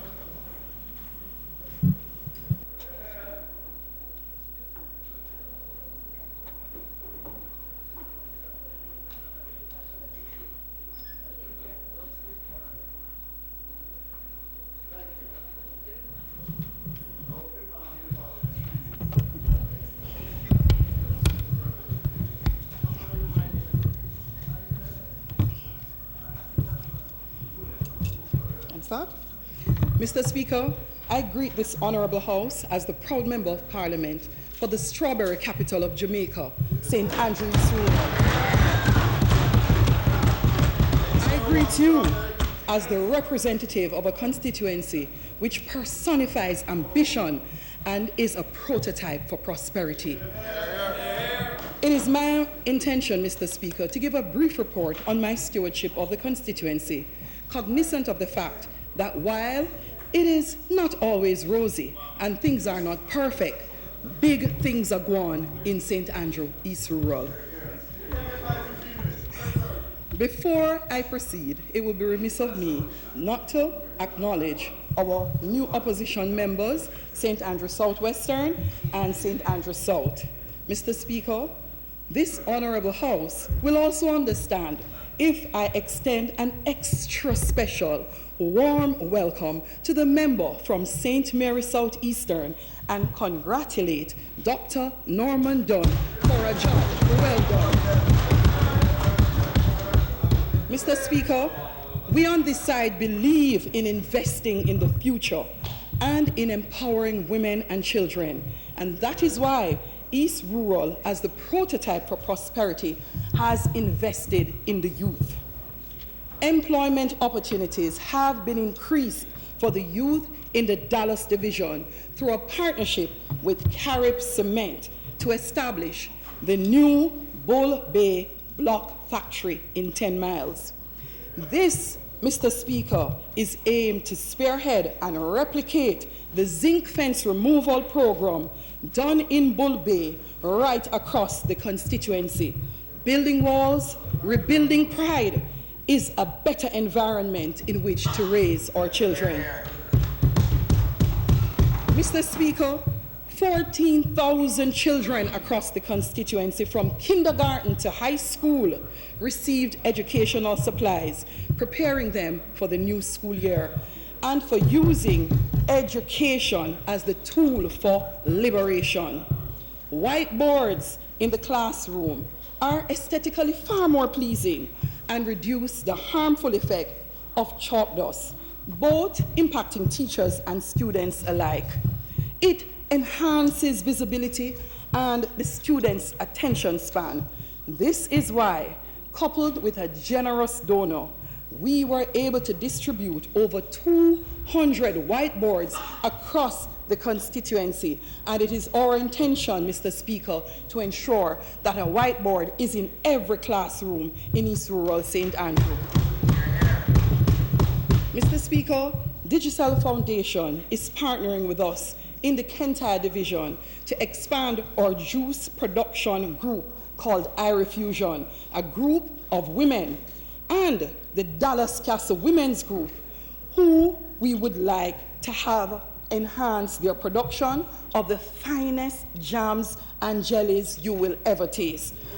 Our women, Mr. Speaker, must be given a chance to be empowered to earn a decent living and to increase their independence. The achievement of the Sustainable Development Goals supported by the United Nations Population Fund and our own vision for 2030 has motivated me, Mr. Speaker, to open the first computer lab at Mount Fletcher Primary School, funded by my own charity, Save Our Boys and Girls Foundation, with the kind support of the Ministry of Education. This is the first of many more initiatives that will be undertaken by my charity across Jamaica. We are the prototype for prosperity, and I believe that in the age of technological advancement, all the children of Jamaica should have access to these resources. Agriculture, Mr. Speaker, strawberries. Strawberries have created an added sweetness to St. Andrew East Rural, and all the farmers who wish to be a part of the new initiative to significantly reduce our importation of strawberries have been welcomed on board. Our research shows that 76,000 kgs of strawberries, fresh strawberries, are imported into Jamaica, and they go into the hotel alone. This only allows them to serve strawberry one day of the week. So there is a substantial market there. Presently, my restructured plan for importing rural.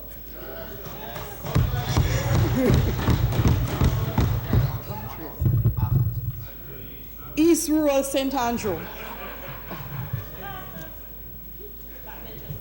So, yeah, for everybody. All right. All right, for everybody.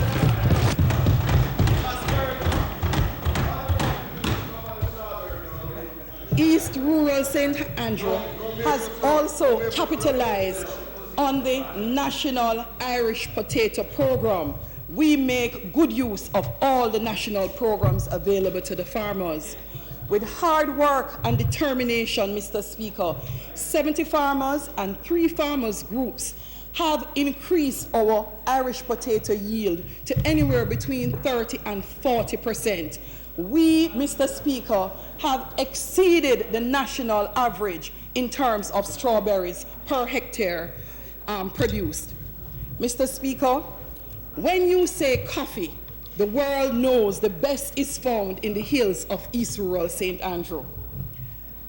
In a joint project with the Embassy of Japan called the Enhancement of Production of Blue Mountain Coffee, we will be distributing over 50,000 Blue Mountain typica seedlings, thereby improving the variety of coffee that we grow in Jamaica. We want to ensure that we have the best coffee and we maintain it, and the typical variety is the best there is. So we want to expand that. Our goal is to increase the productivity from 40 boxes of coffee per hectare to 10,000 boxes per acre. This we will do while continuously providing the necessary training to our farmers. Mr. Speaker, Jamaica's reputation in the world for providing the best unmatched, smooth, refined, and balanced flavored coffee must never be compromised. This is why, for the first time ever, we will launch our inaugural Coffee Industry Symposium aimed at engaging all stakeholders: coffee farmers, coffee industry board, RADA, coffee roasters, the coffee exporters, ministry, and the members of parliament from all the adjoining coffee-producing constituencies. St. Thomas Western, Portland Western, St. Andrew West Rural. We are coming together to ensure that we preserve and protect the Jamaican coffee industry. We will explore methods of increasing the productivity of farmers, as well as exposing them to business opportunities and concepts, while we remind them that coffee prices are not set by the government of Jamaica, but are influenced totally by supply and demand. We must therefore make our farmers more competitive in this prototype for prosperity. I want to personally thank the Minister of Agriculture for the commitment of $80 million, which has been allocated to the improvement of the local coffee industry during this very hard time. Minister, we thank you for the efforts of imposing a cess on imported beans. I want to see us expanding into more value-added coffee items, such as sweets, cosmetics, oils, all the products you can think of. I want to see Jamaican coffee comprising over 50% of any blend claiming to be Jamaican. I want Jamaican coffee consumed in every single hotel across the island, making Jamaican coffee the coffee of choice for all Jamaicans and visitors. Mr. Speaker, where you have farms, where you have people, we need water. The expansive Clydesdale water system for Mavis Bank, costing a budgeted $100 million, is finally underway.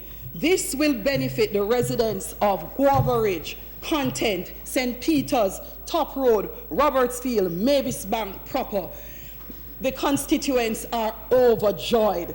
We have also seen improvements in the water supplies to places like Horsley Light in Kintyre, never before having any water, to Drummond Hill, and we have to thank the KSAC here as well, water going down to areas in Bull Bay that were previously parched.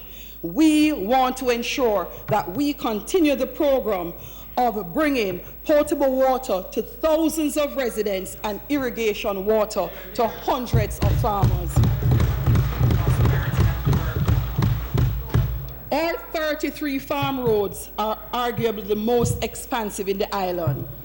We have been able to repair a mere 4 roads, 2 of which we utilize concrete. Concrete in some of the rural areas have proven to last some 20 years longer than asphalt. We were able to rehabilitate Flamstead, Lime Tree to Tower Hill, Dublin Castle, and Davids Hill. Mr. Speaker, we look forward to being able to complete a much-needed road, that of Guava Ridge to Silver Hill, which will benefit Content, Mount Lebanon, and St. Peter's. Speaking about roads, Mr. Speaker, I would like to use this opportunity to appeal to my fellow Jamaicans who have been blocking roads and burning roads, most of which have been neglected for over 20 years, that is not the way. The government is less than 2 years old, and we understand the value of a good road network, Mr. Speaker.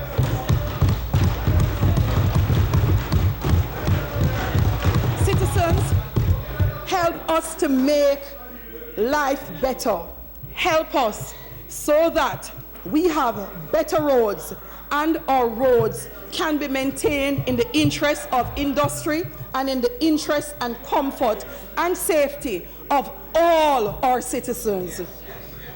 Our new highway, Mr. Speaker, from Papine to Red Light, with the second segment coming that will connect us to section, and that, Mr. Speaker, for the first time, will give us a beautiful and comfortable ride from Portland straight through to St. Andrew. This, Mr. Speaker, will benefit tourism, business interests, farmers, and ordinary commuters alike. In collaboration with TPDCO, the ultimate design plan is the conversion of the Red Light Square into the hip strip of the Blue Mountains, promoting our best tourism product and improving the general welfare for the residents.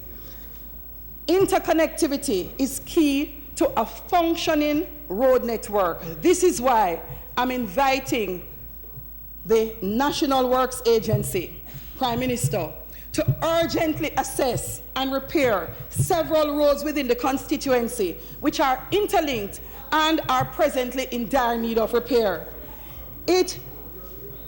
This is needed not just for residents, but for motorists who now take treacherous and circuitous routes just to move from here to next door. The network of roads and bridges can greatly improve time, access, productivity, and mobility within the constituency and benefit all those who traverse those roads regularly. These interconnectivities are many, but I will make special mention of a long-awaited Morris Bridge, which will connect St. Peter's to Davids Hill, and fixing of the Dusty Road, which connects all of Irishtown right back to Maryland, cutting out hours of driving. We are grateful to the KCC, who are far advanced with repairs to the Dallas Castle Main Road and some of the worst roads in Harbour View. This will greatly boost the $10 million allocation that was given to the constituency by Hope. In closing this brief report, I want to point out that the family is crucial to success. Let me therefore thank my husband, who himself is a prototype for prosperity. Thank you, Hon, for your unwavering support. I would like to thank our sons and my entire family for their patience. To my colleague parliamentarians for your continued support and encouragement, I say thank you. To my East Rural family, Celia James, Councillor, Alvin Francis, Councillor, Neville Whitaker, Kelvin Clarke, and I'm going to include Mr. Oliver Clue. My constituency staff, workers, friends, and well-wishers, my sincere thanks to you all for your unwavering support, which has enabled me to be far advanced in my life and game-changing plans to develop the constituency of East Rural. Mr. Speaker, I refuse to be referred to as beep by my constituents or fly over their heads in helicopter. My constituency is arguably one of the largest in Jamaica, but I will ensure all areas are given respective priority, attention, dedication, and commitment. My philosophy for the entire constituency, regardless of political affiliation, is service. Service to the people, for the people, that will lighten, brighten, and advance their full potential and make their lives better. In the words of a great leader, good representation makes for better communities. Better communities make for better constituencies, and better constituencies make for a better Jamaica. Thank you, Mr. Speaker.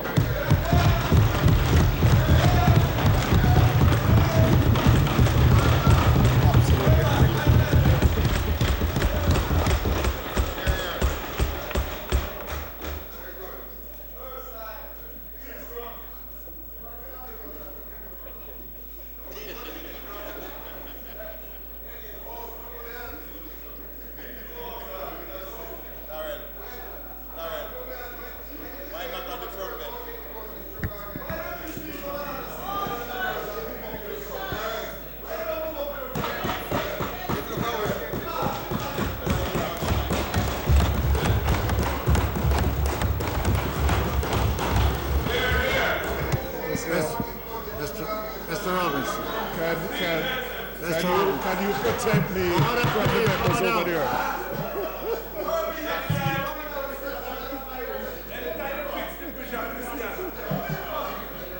Order, please. I wish to hear Mr. Robinson. Mr. Speaker. Members, please. Go ahead. Mr. Speaker, I am grateful for the opportunity to give a report on my stewardship in the constituency of South East St. Andrew. Mr. Speaker, the title of my presentation this evening is Using Partnerships to Build a Better Constituency. And I will highlight some specific projects that have been undertaken in the constituency and how I've worked with stakeholders both in the public and the private sector to enhance the livelihood of those who I represent. Mr. Speaker, one of the biggest issues affecting us as a country is the issue of youth unemployment. I partnered with the youth organization, the Joan Duncan Foundation, and the Jamaica National Foundation to organize a series of job readiness workshops which have targeted young people aged 16 to 29. Over 300 young people have participated in these workshops, which cover a number of areas.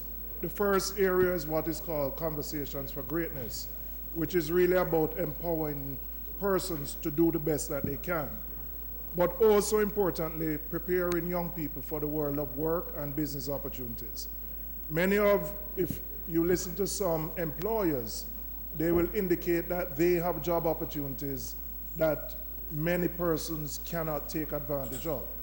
So there's a gap between those who are seeking jobs and the job opportunities that are there. So the workshops are intended to close that gap and provide an opportunity for those persons who are seeking jobs. So over 300 young persons in the last 3 months have benefited from those job readiness workshops.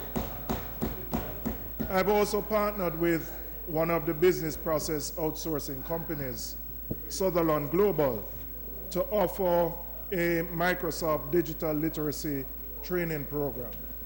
We have used the computer labs, which were built by the Universal Service Fund. We have offered this training program, which is a 3-day training program. What Sutherland has done is to use the training course as a basis for recruitment of staff. And for those persons who do very well and achieve a score over 80, some of them are invited to apply for a job. So in a worst case scenario, they will get a digital literacy certificate, which enables them to, it enhances their resume and allows them to seek jobs elsewhere. So Speaker, I move to another area, which is the LED streetlight projects, something which discussion started in our time and which were conceptualized under, No, the rollout started with you. I said the discussions started with us. The rollout started with you. The foundation was laid here. Well, Mr. Speaker, it is a project which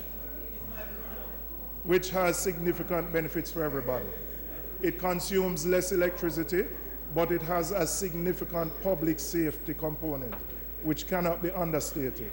In many of these roads that we had issues, and all of us as members of Parliament have had issues with lights that JPS takes a long time to repair or doesn't repair at all.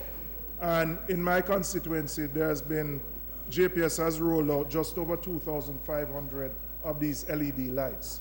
And in addition to just the brightness, it has enhanced public safety, particularly at night, and has made it residents in the area feel a lot more comfortable moving around. I know it's an island-wide project, and they're going to be going to all constituencies across the island. Mr. Speaker, there's a particular issue in my constituency which I wish to highlight in the Golden Triangle area. It is probably the area where there is greatest commercialization and the construction of new buildings, both for residential, hotels, etc. And that's a positive thing. And coupled with that, NEPA has also increased the density in terms of housing stock in those areas. So you have right now about 5 major projects taking place in that area. The Guardian Life's new building, the hotel on off Holborn Road, you have the Sandals property. The challenge when you have that level of development is that there becomes a conflict with residential areas and a conflict with other persons who have lived in the area a long time. A group of residents led by Ann Hodges, Clifton Yap, and Donald Moore have decided to come together to put together what they term an integrated plan for the Golden Triangle area. And it is seeking to balance the residential and commercial interests, seeking to ensure that there are issues like on-street parking, which I know the KSAC is looking at, widening sidewalks, and enhancing the public realm. They, on their initiative, they have approached NHT for funding to put this plan together, and they anticipate having a plan in 6 months, which should provide a model for how many of these communities need to be developed.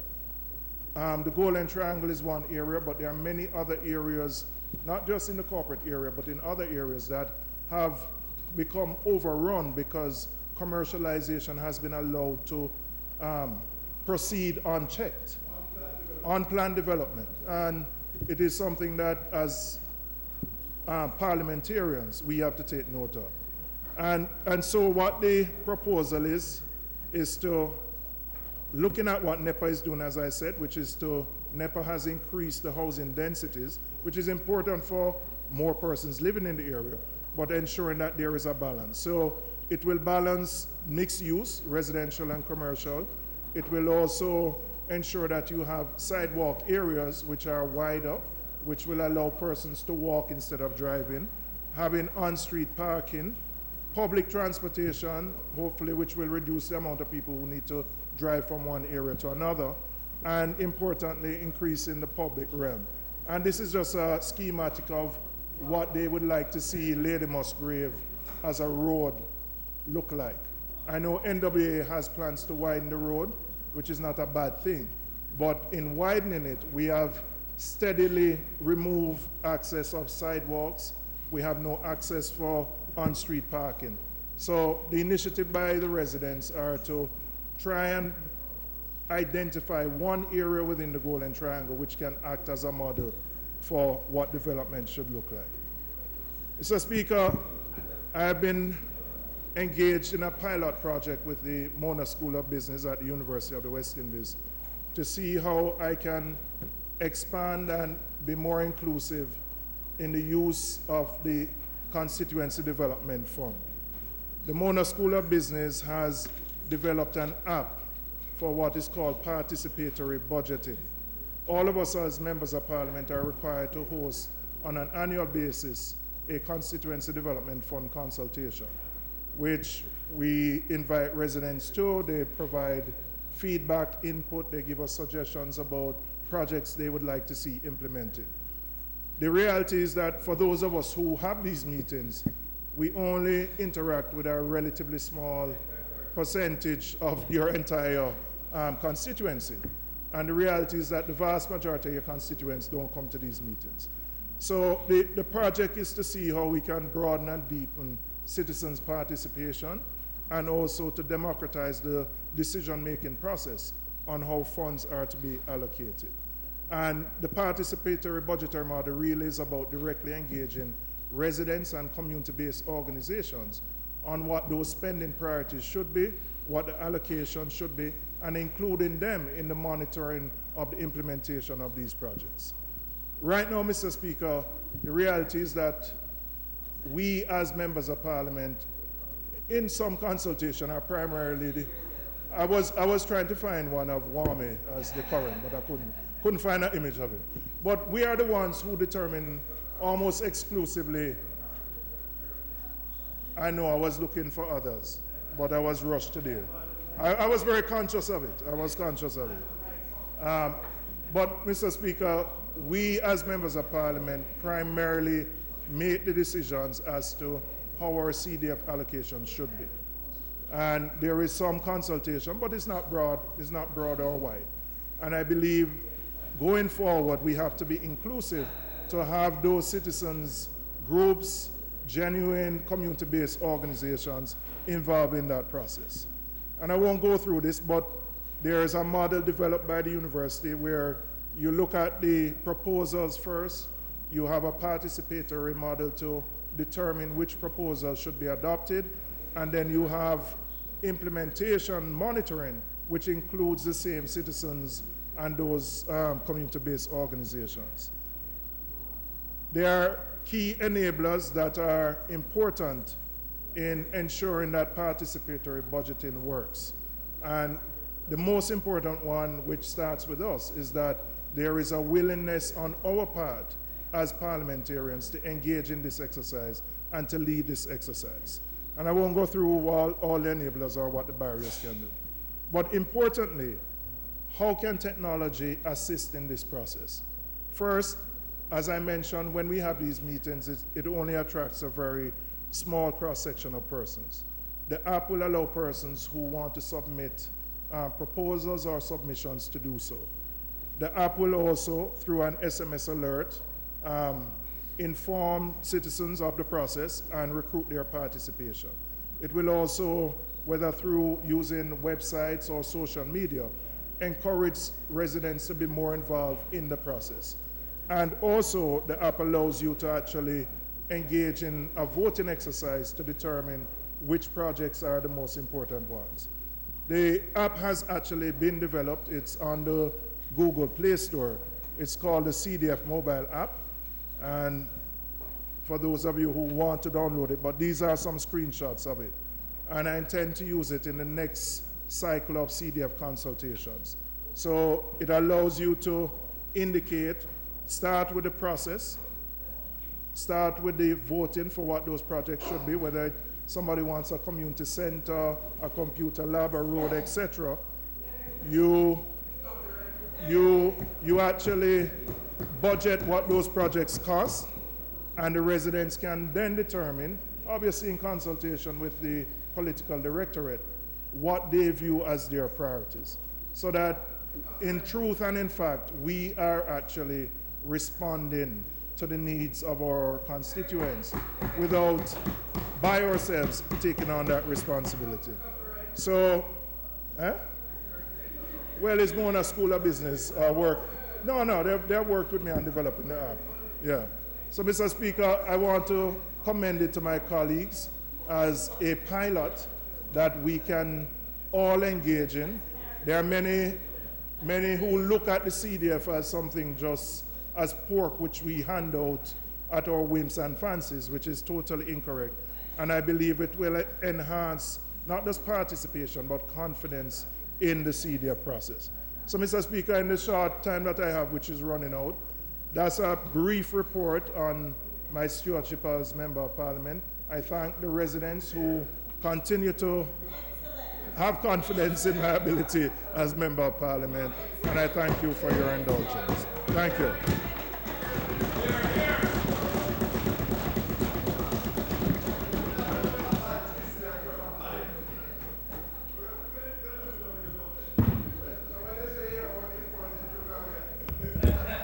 So the truck can't pass under the bridge up at Christiana. The truck can't pass under the bridge.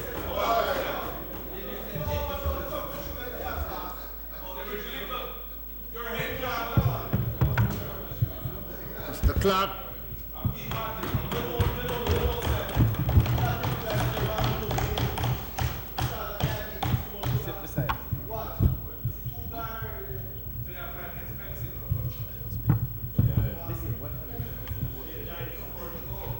Mr. Speaker, I must first thank God for the privilege of serving my constituents in the St. James Central Constituency, and for the wisdom and skills he has provided to ensure that I do a great job as their Member of Parliament. Secondly, Mr. Speaker, I would like to thank the Most Honourable Prime Minister for his leadership and guidance of me.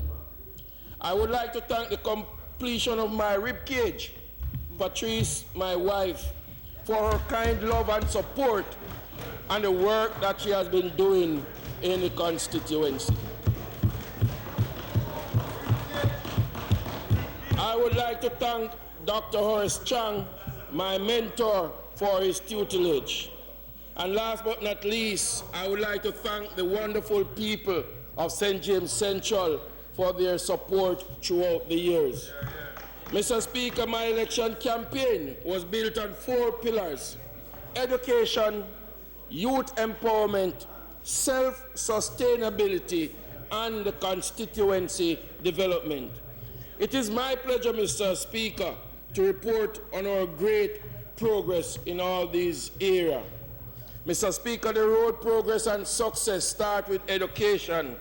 Although my constituency is 77% informal, I believe in investing in education. Education is a passport to the future, for tomorrow belongs to those who are prepared. Mr. Speaker, through this initiative, more than 1,000 primary school students received backpacks, which were filled with school supplies, such as pens, pencils, geometry set, books, just to name a few for the beginning of this school year. Over 30 GSAT students were given academic scholarship from the 7 primary schools located in my constituency.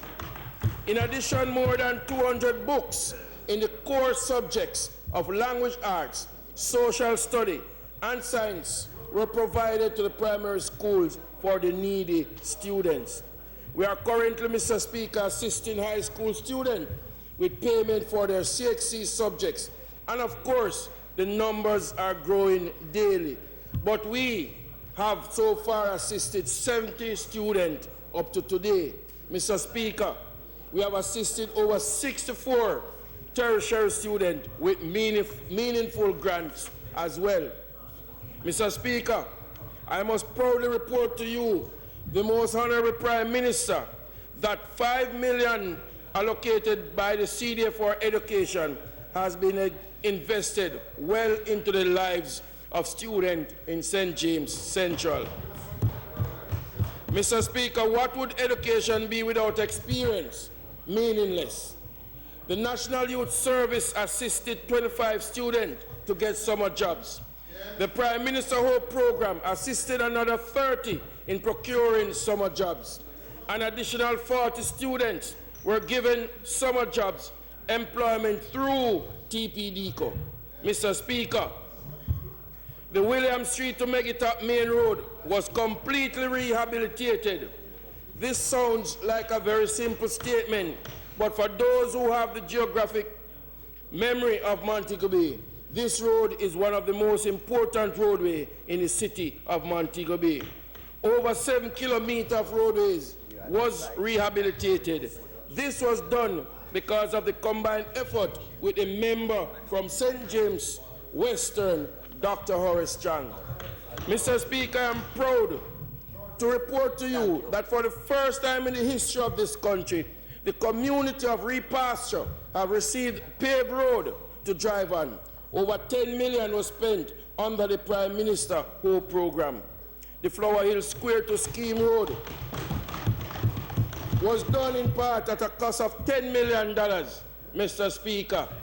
And I implore of the Minister to give us another $10 million that we can complete the roadway. There is the rehabilitation of Vernon's Drive, Valencia Drive, and Aston Avenue to be done in the near future. Mr. Speaker, I believe in investing in agriculture, and through the collaboration with the Ministry of Agriculture, assistance has been given to my farming constituents in the form of farm supplies and hand tools. It is noteworthy, Mr. Speaker, that in areas with little or no water supply, I have supplied with more than 30 800-gallon water tanks, because indeed, Mr. Speaker, water is life. Mr. Speaker, in collaboration with the Ministry of Economic Growth and Job Creation, the Urban Renewal Program of Zinc Fence Removal Program has begun in Rose Heights, Melbourne Avenue, and other areas, Mr. Speaker. This will continue in other areas of my constituency. Mr. Speaker, through the Ministry of Tourism, a brand new 50 feet by 120 feet greenhouse facility is currently being constructed in the Farm Heights community. Mr. Speaker, if you understand the nature of these communities, you know that we have to create self-sustainability. When complete, it will supply the different hotels with organic tomatoes, sweet peppers, and other grown provisions. It will also provide much needed employment, but it is my hope that it will provide farming as a viable employment alternative to some of my constituents, Mr. Speaker. Mr. Speaker, I have introduced a beekeeping program in 3 of the 4 high schools in my constituency, namely Cornwall College, Greenpond High, and St. James High. This was introduced with just a small investment of $500,000. Soon the young entrepreneur will be reaping sweet dividends. Not sugar though. And in the very near future, I will introduce the rabbit keeping in all 4 schools. Mr. Speaker, the youth that are unemployed in my constituency are encouraged to create self-sustainable projects to assist themselves and their families. Over 45 youths benefited from this program. Mr. Speaker, even with all of these programs, crime still plays a negative role. Because my constituency is 77% informal, communities such as Canterbury, Gully, Rosite, and Salt Spring are severely affected. But, Mr. Speaker, there is a ray of hope. In collaboration with the Ministry of Education, the CAP Unattached Youth Program had been introduced, and this has been working wonders in the life of youth in the constituency. Mr. Speaker, let me proudly report over 100 youths have been actively participating in this program. Mr. Speaker, how could I ever forget the Center of Excellence? This was conceptualized by Dr. Horace Chang. Under the previous administration, Mr. Speaker, the center was closed within 1 year of its door being opened. The reason given at the time, Mr. Speaker, was lack of funds. Mr. Speaker, I can gladly and proudly say to you that since 2016, the doors of the Center of Excellence was reopened and has remained open since. This center gives the youth an opportunity to learn bartending, housekeeping, and other viable skills, which will make them ready for the BPO sector. Mr. Speaker, if this is not prosperity, then I want to know. I am happy to report to this Honourable House that the first set of youths graduated from the Center of Excellence in September 2017. Over 63 youths graduated from this program. Mr. Speaker, in partnership with Ministry of Energy, Science and Technology, we have given electricity for the very first time to communities such as Mall Road, Palm Street, Unity Crescent, Unity Close, and Unity Avenue, with many more community to benefit, Mr. Speaker. Mr. Speaker, I believe that a good early childhood education is a key element in nation building. We are far advanced in building a basic school in the Rose Heights area in partnership with Food for the Poor. Mr. Speaker, it is no secret that there are some of my constituents that are genuinely needed in assistance, housing assistance. We have provided over 127 constituents in the form of housing material in an effort to make their standard of living a little bit better. Mr. Speaker, there's a famous old saying, all work, no play, make Jack a very dull boy. With this in mind, we have given financial assistance to sport in the community level and the high school level each year. We provide assistance for netball, basketball, cricket, and football. Mr. Speaker, there is a saying, from dark clouds, we get precious water. From dark minds, we get valuable jewelry.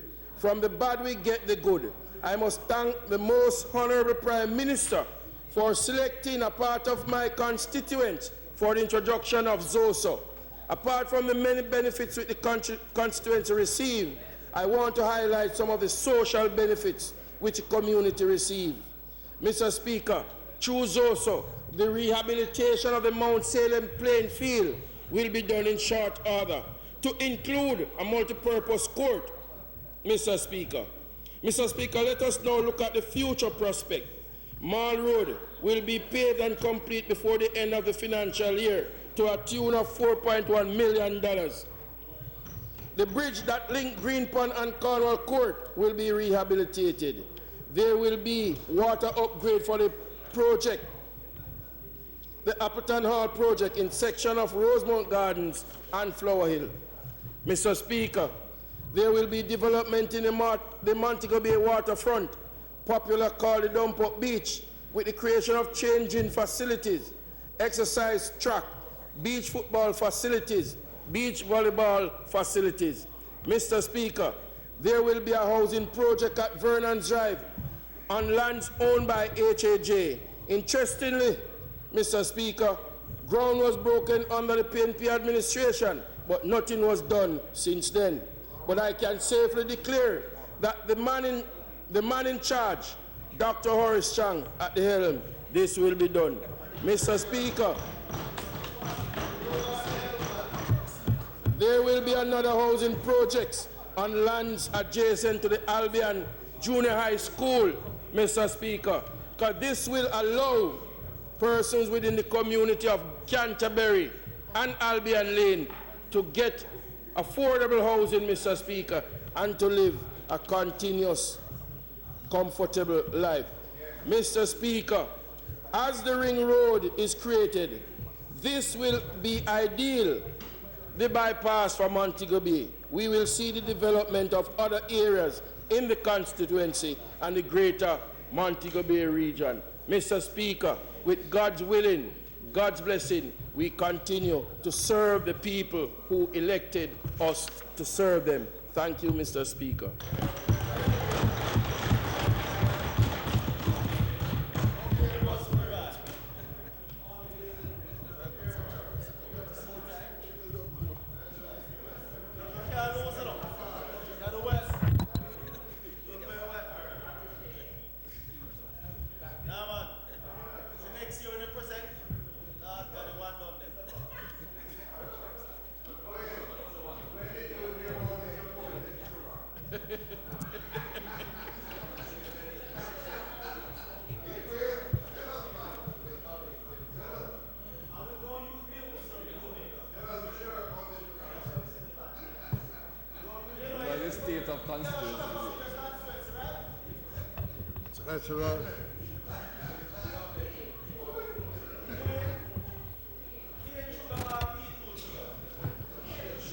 Mr. Speaker, as I rise, I must express how grateful I am for another opportunity to speak in another constituency debate. Let me first thank the Heavenly Father for making this possible. I also want to give maximum respect to our party leader, the leader of opposition, Dr. Peter David Phillips, who has continued to guide me as a relatively young member of Parliament. Let me also thank my colleagues on this side of the House and my colleagues on that side of the House for the mutual respect that we continue to share. I must thank my councillor, Devon Thomas, my caretakers, my councillor, Devon Thomas, my caretakers, members of my constituency executive, for continuing to go above and beyond to ensure that the work of the constituency is done. I must also thank my parents, my sons, members of my family, my friends, for continuing to support me. And of course, the constituents of Central Westmoreland that we all can see is the greatest and most dynamic constituency that we have in Jamaica. Mr. Speaker, as was stated by my colleague from East Kingston, the level of attention given to these constituency debates is not where it should be. The idea behind these debates is to ensure that concerns and recommendations made by members of Parliament are incorporated in the budget the following year. Mr. Speaker, there is no real evidence of this so far. And I want to ensure that moving forward, all the relevant persons must be present when these debates are scheduled. So persons from the cabinet, technocrats from ministries must be present whenever we're going to have these constituency debates if we are serious about moving the constituencies forward. Mr. Speaker, every year, and I will continue to do it until we get some results, I will speak of how unfair, of how unbalanced, and how minuscule the CDF allocation is. When the CDF was conceptualized, I have no doubt that it was with good intention. However, Mr. Speaker, the false sense of equity that was assumed is wrong. And it is sad that we have continued to do this over the years. $20 million for each member of Parliament might be equal to each member of Parliament, but is not equal for the constituents in each constituency. How can a constituency like Central Westmoreland with 43,000 registered voters be given the same allocation as a constituency with 20,000 voters? This is unfair, Mr. Speaker, and we cannot continue like this. Mr. Speaker, if you try to divide it, and you divide 20 million by the 43,000 people, you get about $465 per person, compared to 1,000 in other constituencies. So, Mr. Speaker, 20 million in real terms is less than half for my constituency than it is in others. Mr. Speaker, the same goes for the whole program, the same goes for TPD, the same goes for the Ministry of Labour allocations. We must find a better way of how we're going to distribute resources across the 63 constituencies so we can have a level playing field. Mr. Speaker, it can't be just above board where everybody gets the same thing across the board. And it can't be like some programs where the Prime Minister, the Minister of the Leader of Opposition, the Minister in charge, or some other person holding a high office may get higher than a member of Parliament because of the office that you hold. Mr. Speaker, the same X that the persons put when they are voting the Prime Minister in his constituency is the same X people put when they are voting us in Central Westmoreland. This is not about me. This is not about you. This is not about the Prime Minister and the Leader of Opposition. This is about the persons who asked us to come here to represent them, Mr. Speaker. And we have to represent them well. So, Mr. Speaker, the only way we can move forward an equitable way is if we recommend different ways of how to distribute these resources. And I will recommend, Mr. Speaker, that moving forward, we put constituencies in different categories. Large constituencies over 34,000. Medium constituencies from 28 to 34. Small constituencies 28 and below. Mr. Speaker, we can do it on a ratio of 40 to 35 to 25. This is not a suggestion. Meaning that the total allocation, 40% of this would be distributed among those 17 constituencies considered as large based on the definition that I just gave. If somebody else has a better idea, let us come to the table and discuss it. Because, Mr. Speaker, the only way that we can have every constituency moving forward to achieve Vision 2030 is if these resources are distributed in an equitable manner. So we are open to discussions, and I believe that larger constituencies must be given more resources in order for them to move forward. Mr. Speaker, Central Westmoreland continues to struggle with poor infrastructural conditions, poor social conditions, and a lack of significant resources being allocated to it. Mr. Speaker, the major roads in the constituency are in dire need of rehabilitation. The Macfield to Ferris Main Road, the South to Grange Hill Main Road, Torrington to Barham, Hartford to Grange, just to name a few. And I must single out the Macfield to Ferris Main Road, Mr. Speaker, because every year this road has been slated to be completed. Last year we heard it was going to be done. This year we have heard it's going to be done in the next financial year.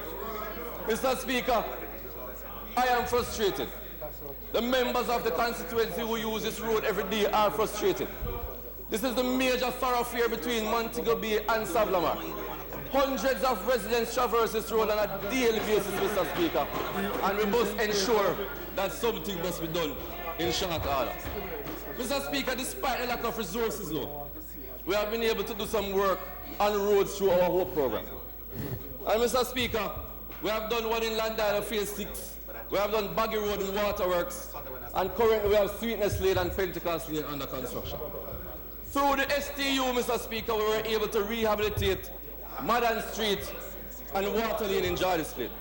Mr. Speaker, we have done what we could with a little bit of money that we received. We are pleading for those in charge to give Central Westmoreland the resources we need to fix our roads. I want you on the government side to show us that you care. Mr. Speaker, let's talk about the emphasis on education. Or in our situation, I can say lack of emphasis shown by the government in Central Westmoreland. Our two largest primary schools, one of our high schools, continue to battle with the shift system, Mr. Speaker. When we left office, we left with a clear plan to take all schools off the shift system by the ending of this year. There is no clear set plan we have seen, Mr. Speaker, to show that these three schools will come off the shift system anytime soon. Mr. Speaker, last year I also mentioned a serious issue at the Circleford Primary School, where classes had to be abandoned because of the inhumane conditions that teachers and students were facing. Right now, Mr. Speaker, an entire block is almost closed down. We have classes being held on a tents, and also a temporary structure is being built right now. But Mr. Speaker, thank God for the Rock House Foundation, who, after building a special needs school at Circleford Primary, recognized the discomfort that students and teachers were facing, and have decided that they will demolish that block in question and rebuild it in the new year to come. So on behalf of all of us here, I want to express our gratitude to the Rock House Foundation for this gesture. Mr. Speaker, continuing on the emphasis of building structures for our students, we must also thank Food for the Poor for building a new block of classrooms at the Coral Mountain All-Age and the Williamsfield All-Age School. Mr. Speaker, from our CDF program, we were able to assist the top student from each of our 19 primary and prep schools, the top student from each of our high schools, and 57 college students with grants to go back to school. Our general back-to-school program assisted over 1,200 students with back-to-school items, and also our annual back-to-school fair, where we partnered with Island Eyewear, was used to cater to medical needs and also to educational needs for our students. Mr. Speaker, we're doing what we can with the resources that we have, but we're asking for more. Show us that you care. Mr. Speaker, another critical issue in our constituency is the lack of rural and structured electrification in the constituency. Must I remind the House that Westmoreland is below the national average with regards to regularized electricity. We have been able, through the Integrated Development Program through JSIF, regularize electricity in the community of Russia. However, we have some lingering projects at Nessal, Mr. Speaker, like the Seaton Crescent area and Land Island Phase 5 and 6. Projects that were started 2.5 years ago and still have not been completed. The reasons now only given is that we have a shortage of material, Mr. Speaker. So I'm asking the Minister to intervene, see what we can do, so we can finish what we have started. Show us, Mr. Speaker, I want the government to show us that they care. Mr. Speaker, Westmoreland has a land ownership and a land regularization problem, as we all know. There has been no progress or no forward movement, Mr. Speaker, to regularize any settlement in Central Westmoreland since we left office in February 2016. What is really happening, Mr. Speaker? The Hartford to Morris project, where we handed out over 400 certificates of possession to residents. We reasoned with the residents and asked them do not continue to build any additional structure on the land because we're going to provide you with the titles for these projects. Mr. Speaker, nothing has been done from that, and I'm asking Minister Samuda to please find out what is happening, because this is a project that was done under the SCG. We're also asking the Ministry of Housing to tell us what is happening with the Seaton Crescent area, the Landala Phase 6 area, the Barracks Road area, the Paradise area, because all of these communities, Mr. Speaker, are crying out, because everybody wants that piece of paper to show that they own the piece of land that they live on. We are striving for an ownership society, Mr. Speaker, and I want the government to assist us in reaching there. I want to show us that you care. Mr. Speaker, we can't talk about land regularization and don't talk about housing when you come on to Central Westmoreland. Because of the lack of land ownership, there are a lot of wooden structures across the constituency, which we will imagine will deteriorate faster than regular structures. This has caused an increased demand for constituents to be seeking housing assistance, Mr. Speaker. The CDF allocation can go so far, but it cannot go as far as we want it to go. Food for the poor, as we know, provides such a service, but because the major requirement for food for the poor houses is to have proof of land ownership, it brings us back to square one, Mr. Speaker, because we have the issue of land ownership. As a constituency, we have embarked on an ambitious program to build at least 5 houses for needy residents. We have started 4, Mr. Speaker, because of lack of resources. We have completed 2, which will be handed over at the ending of this week. Mr. Speaker, I must also mention 2 housing developments in the constituency, Shrewsbury and Frome. And I must thank the government for continuing on this program, because it goes hand in hand with the vision we have of achieving an ownership society. Mr. Speaker, we have to talk about the lack of adequate water supply in some areas in the constituency. Areas such as Bird Mountain, Linders Hill, Mount Stewart, Farm Pen, just to name a few. And I must express disappointment and outrage at the lackluster approach taken by the Ministry and NWC in implementing a particular project from Dunbar's Road to Bedford Street. Signs have been erected for the last 3 years indicating that this project will start soon. And Mr. Speaker, every time you call the NWC director, there's some other reason why the project can't start. I'm asking the minister to intervene, because these projects must be started. We must get good water supply in Central Westmoreland. Help us to improve our water supply. Show us that you care.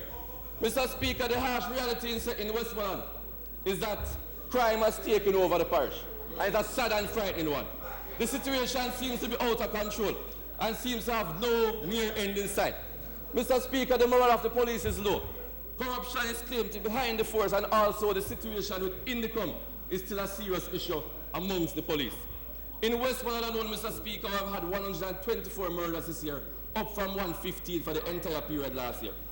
Mr. Speaker, we need to see the clear-cut crime plan for a crime. We have heard about Zozo, but Mr. Speaker, based on what we have seen so far, we know that the government will have been expecting better results from what have happened so far. So where are we now, Mr. Speaker? What are we doing moving forward? What are the changes we are going to be making? Because the quicker we identify the changes and accept where we went wrong, is the easier and faster we'll be able to move on. Mr. Speaker, there was a time 3 years ago when people probably could sleep with their window and door open. We cannot do that right now. The word on the street is that only criminals leave their window open for a quick escape in case anything might happen. Mr. Speaker, we're asking the government to help us, help our residents feel safe. Show us that you care. Mr. Speaker, the number of unemployed young people is a major issue in the constituency. Students are concerned about employment opportunities when they leave school. Mr. Speaker, we want major investment in the parish. Help us to build out some spaces. Help us to bring the BPO sector in Central Westmoreland and in Westmoreland as a whole, so we can get jobs for our young people. When we speak of crime and unemployment, we have to talk about sports, because sports is a vehicle we use to stimulate the minds of our young people. Mr. Speaker, we continue to host our annual football, netball, and domino commissions, and this year we're planning to add cricket to the lot. We have also assisted the Petersfield track team with much needed funds. The Reno football team with also much needed funds for their Premier League campaign. Mr. Speaker, we have also understood that for us to harness the talents of our young people, we have to improve the facilities that we have for sports. And thus we have built another multi-purpose court, this time at the Manning School, to go with the one we did at the Landala Sports Complex. We're also crying out for a multi-purpose stadium, because, Mr. Speaker, Froome Sports Complex and Land Island Sports Complex are poised for these type of activities, and we must get some form of investment to get these things going. Mr. Speaker, when it comes down to health, we must have I so come to that. When it comes down to the Savile Amara Hospital, Mr. Speaker, the 15th. I'm asking you, Mr. Vaz, to take 2 minutes to wrap up.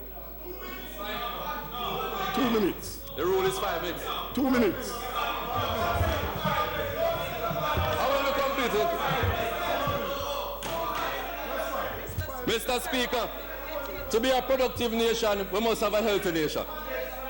The health sector in Westmoreland is crying out for some much needed attention. This hospital is still lacking in the resources it requires to provide the quality health care. Take medication, for example, Mr. Speaker. You have an increasing number of persons who visit the Member of Parliament's office to assist with filling prescriptions because the pharmacy at the hospital simply does not have the medication and the people cannot afford to buy it. Mr. Speaker, another issue at the hospital is the security, because where the hospital is located in a volatile area and the increasing crime situation in Westmoreland, the staff and patients are crying out for some additional security. And must I also recommend that we can think about getting a police post at the hospital, because based on where the hospital is located, we're having some issues with that. Mr. Speaker, Mr. Speaker, we recognize that to improve Jamaica's economy, we must increase production, and agriculture is key to this. And Mr. Speaker, with regards to the Froome Sugar Factory, we have been having some issues as production continues to go down. This year we recorded the lowest number of tonnage. I think 20,000 was done, which is the lowest in the history of Froome Sugar Factory. We're asking for some intervention to be done. It is understood that the Chinese will continue, but the farmers themselves, Mr. Speaker, are not contented and not comfortable.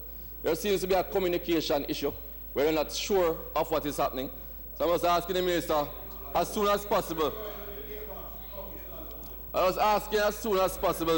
Minister, that we can meet with them just to see what the real concerns are and see how we can move forward in regards to that. Mr. Speaker, as is shown by the concern from some of the colleagues, yes, I've went over time a little bit. But Mr. Speaker, when you have a constituency with 43,000 people, you have a little bit more to talk about than constituencies that don't have so much people. Sometimes, Mr. Speaker, it might sound every year as if you are repeating yourself. And Mr. Speaker, I am indeed repeating myself. Because if I said something last year and it don't work out, I'm going to talk about it this year. And if I talk about it this year and it don't work out next year, I'm going to talk about it the other year, and I'm going to talk about it the other year until Central Westmoreland gets the resources that we need to move forward. Mr. Speaker, I know, Mr. Speaker, in closing, I know, Mr. Speaker, in closing, I heard a member of Minister Warrington mention a statement the other day on a platform. But I will not even believe that he meant it for a second. I won't repeat it, but I won't believe it because I don't know the member to be somebody like that. But Mr. Speaker, I will not begin to imagine for even a single second that because I'm a PNP MP under JLP government, I will be victimized anyway. I don't think that way. Mr. Speaker, on a point of order. Mr. Speaker, on a point of order, Mr. Speaker. On a point of order, Mr. Speaker, in closing, I am a caring member of Parliament. Point of order. One sentence. On a point of order, Mr. Speaker, you have to be sitting, you have to take your seat. At no time I said anything about victimizing anybody. So the member needs to withdraw that statement. if you listen carefully to what I said, at no time I indicate or intimate like that.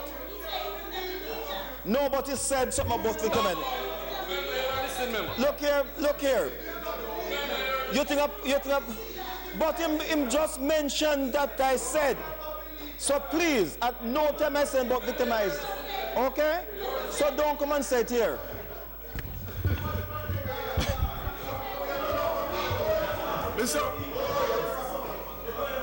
I have one sentence and we stop it. One sentence. Mr. Speaker. I asked that to wrap up. Mr. Speaker, on a point of order. Mr. Speaker, I've been trying to wrap up, but I've been disrupted. I have a sentence left to stop. Mr. Speaker. I have a sentence. Mr. Speaker. Mr. Speaker, you know, and I won't sit again, Mr. Speaker, until I complete my sentence. Mr. Speaker, I close by saying I'm a caring member of Parliament, and I'm a part of a caring opposition. And I'm asking the government to also show Central Westmoreland that you care. I thank you, Mr. Speaker. Read your statement, I can't stop you. You're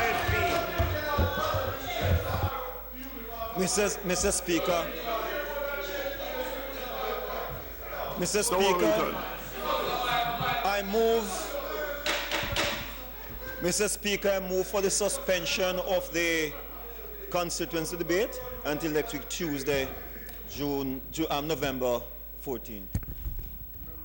The question is that the constituency debate be suspended until Tuesday, next Tuesday, 14th of November. Those in favor? Those against? Mr. Speaker, it's not intended to do any further business for today. I therefore ask that the House be adjourned until next week, Tuesday, November 14 at 2 p.m. Those in favor? Those against? Ayes have it. This House now stands adjourned until Tuesday, November 14 at 2 p.m.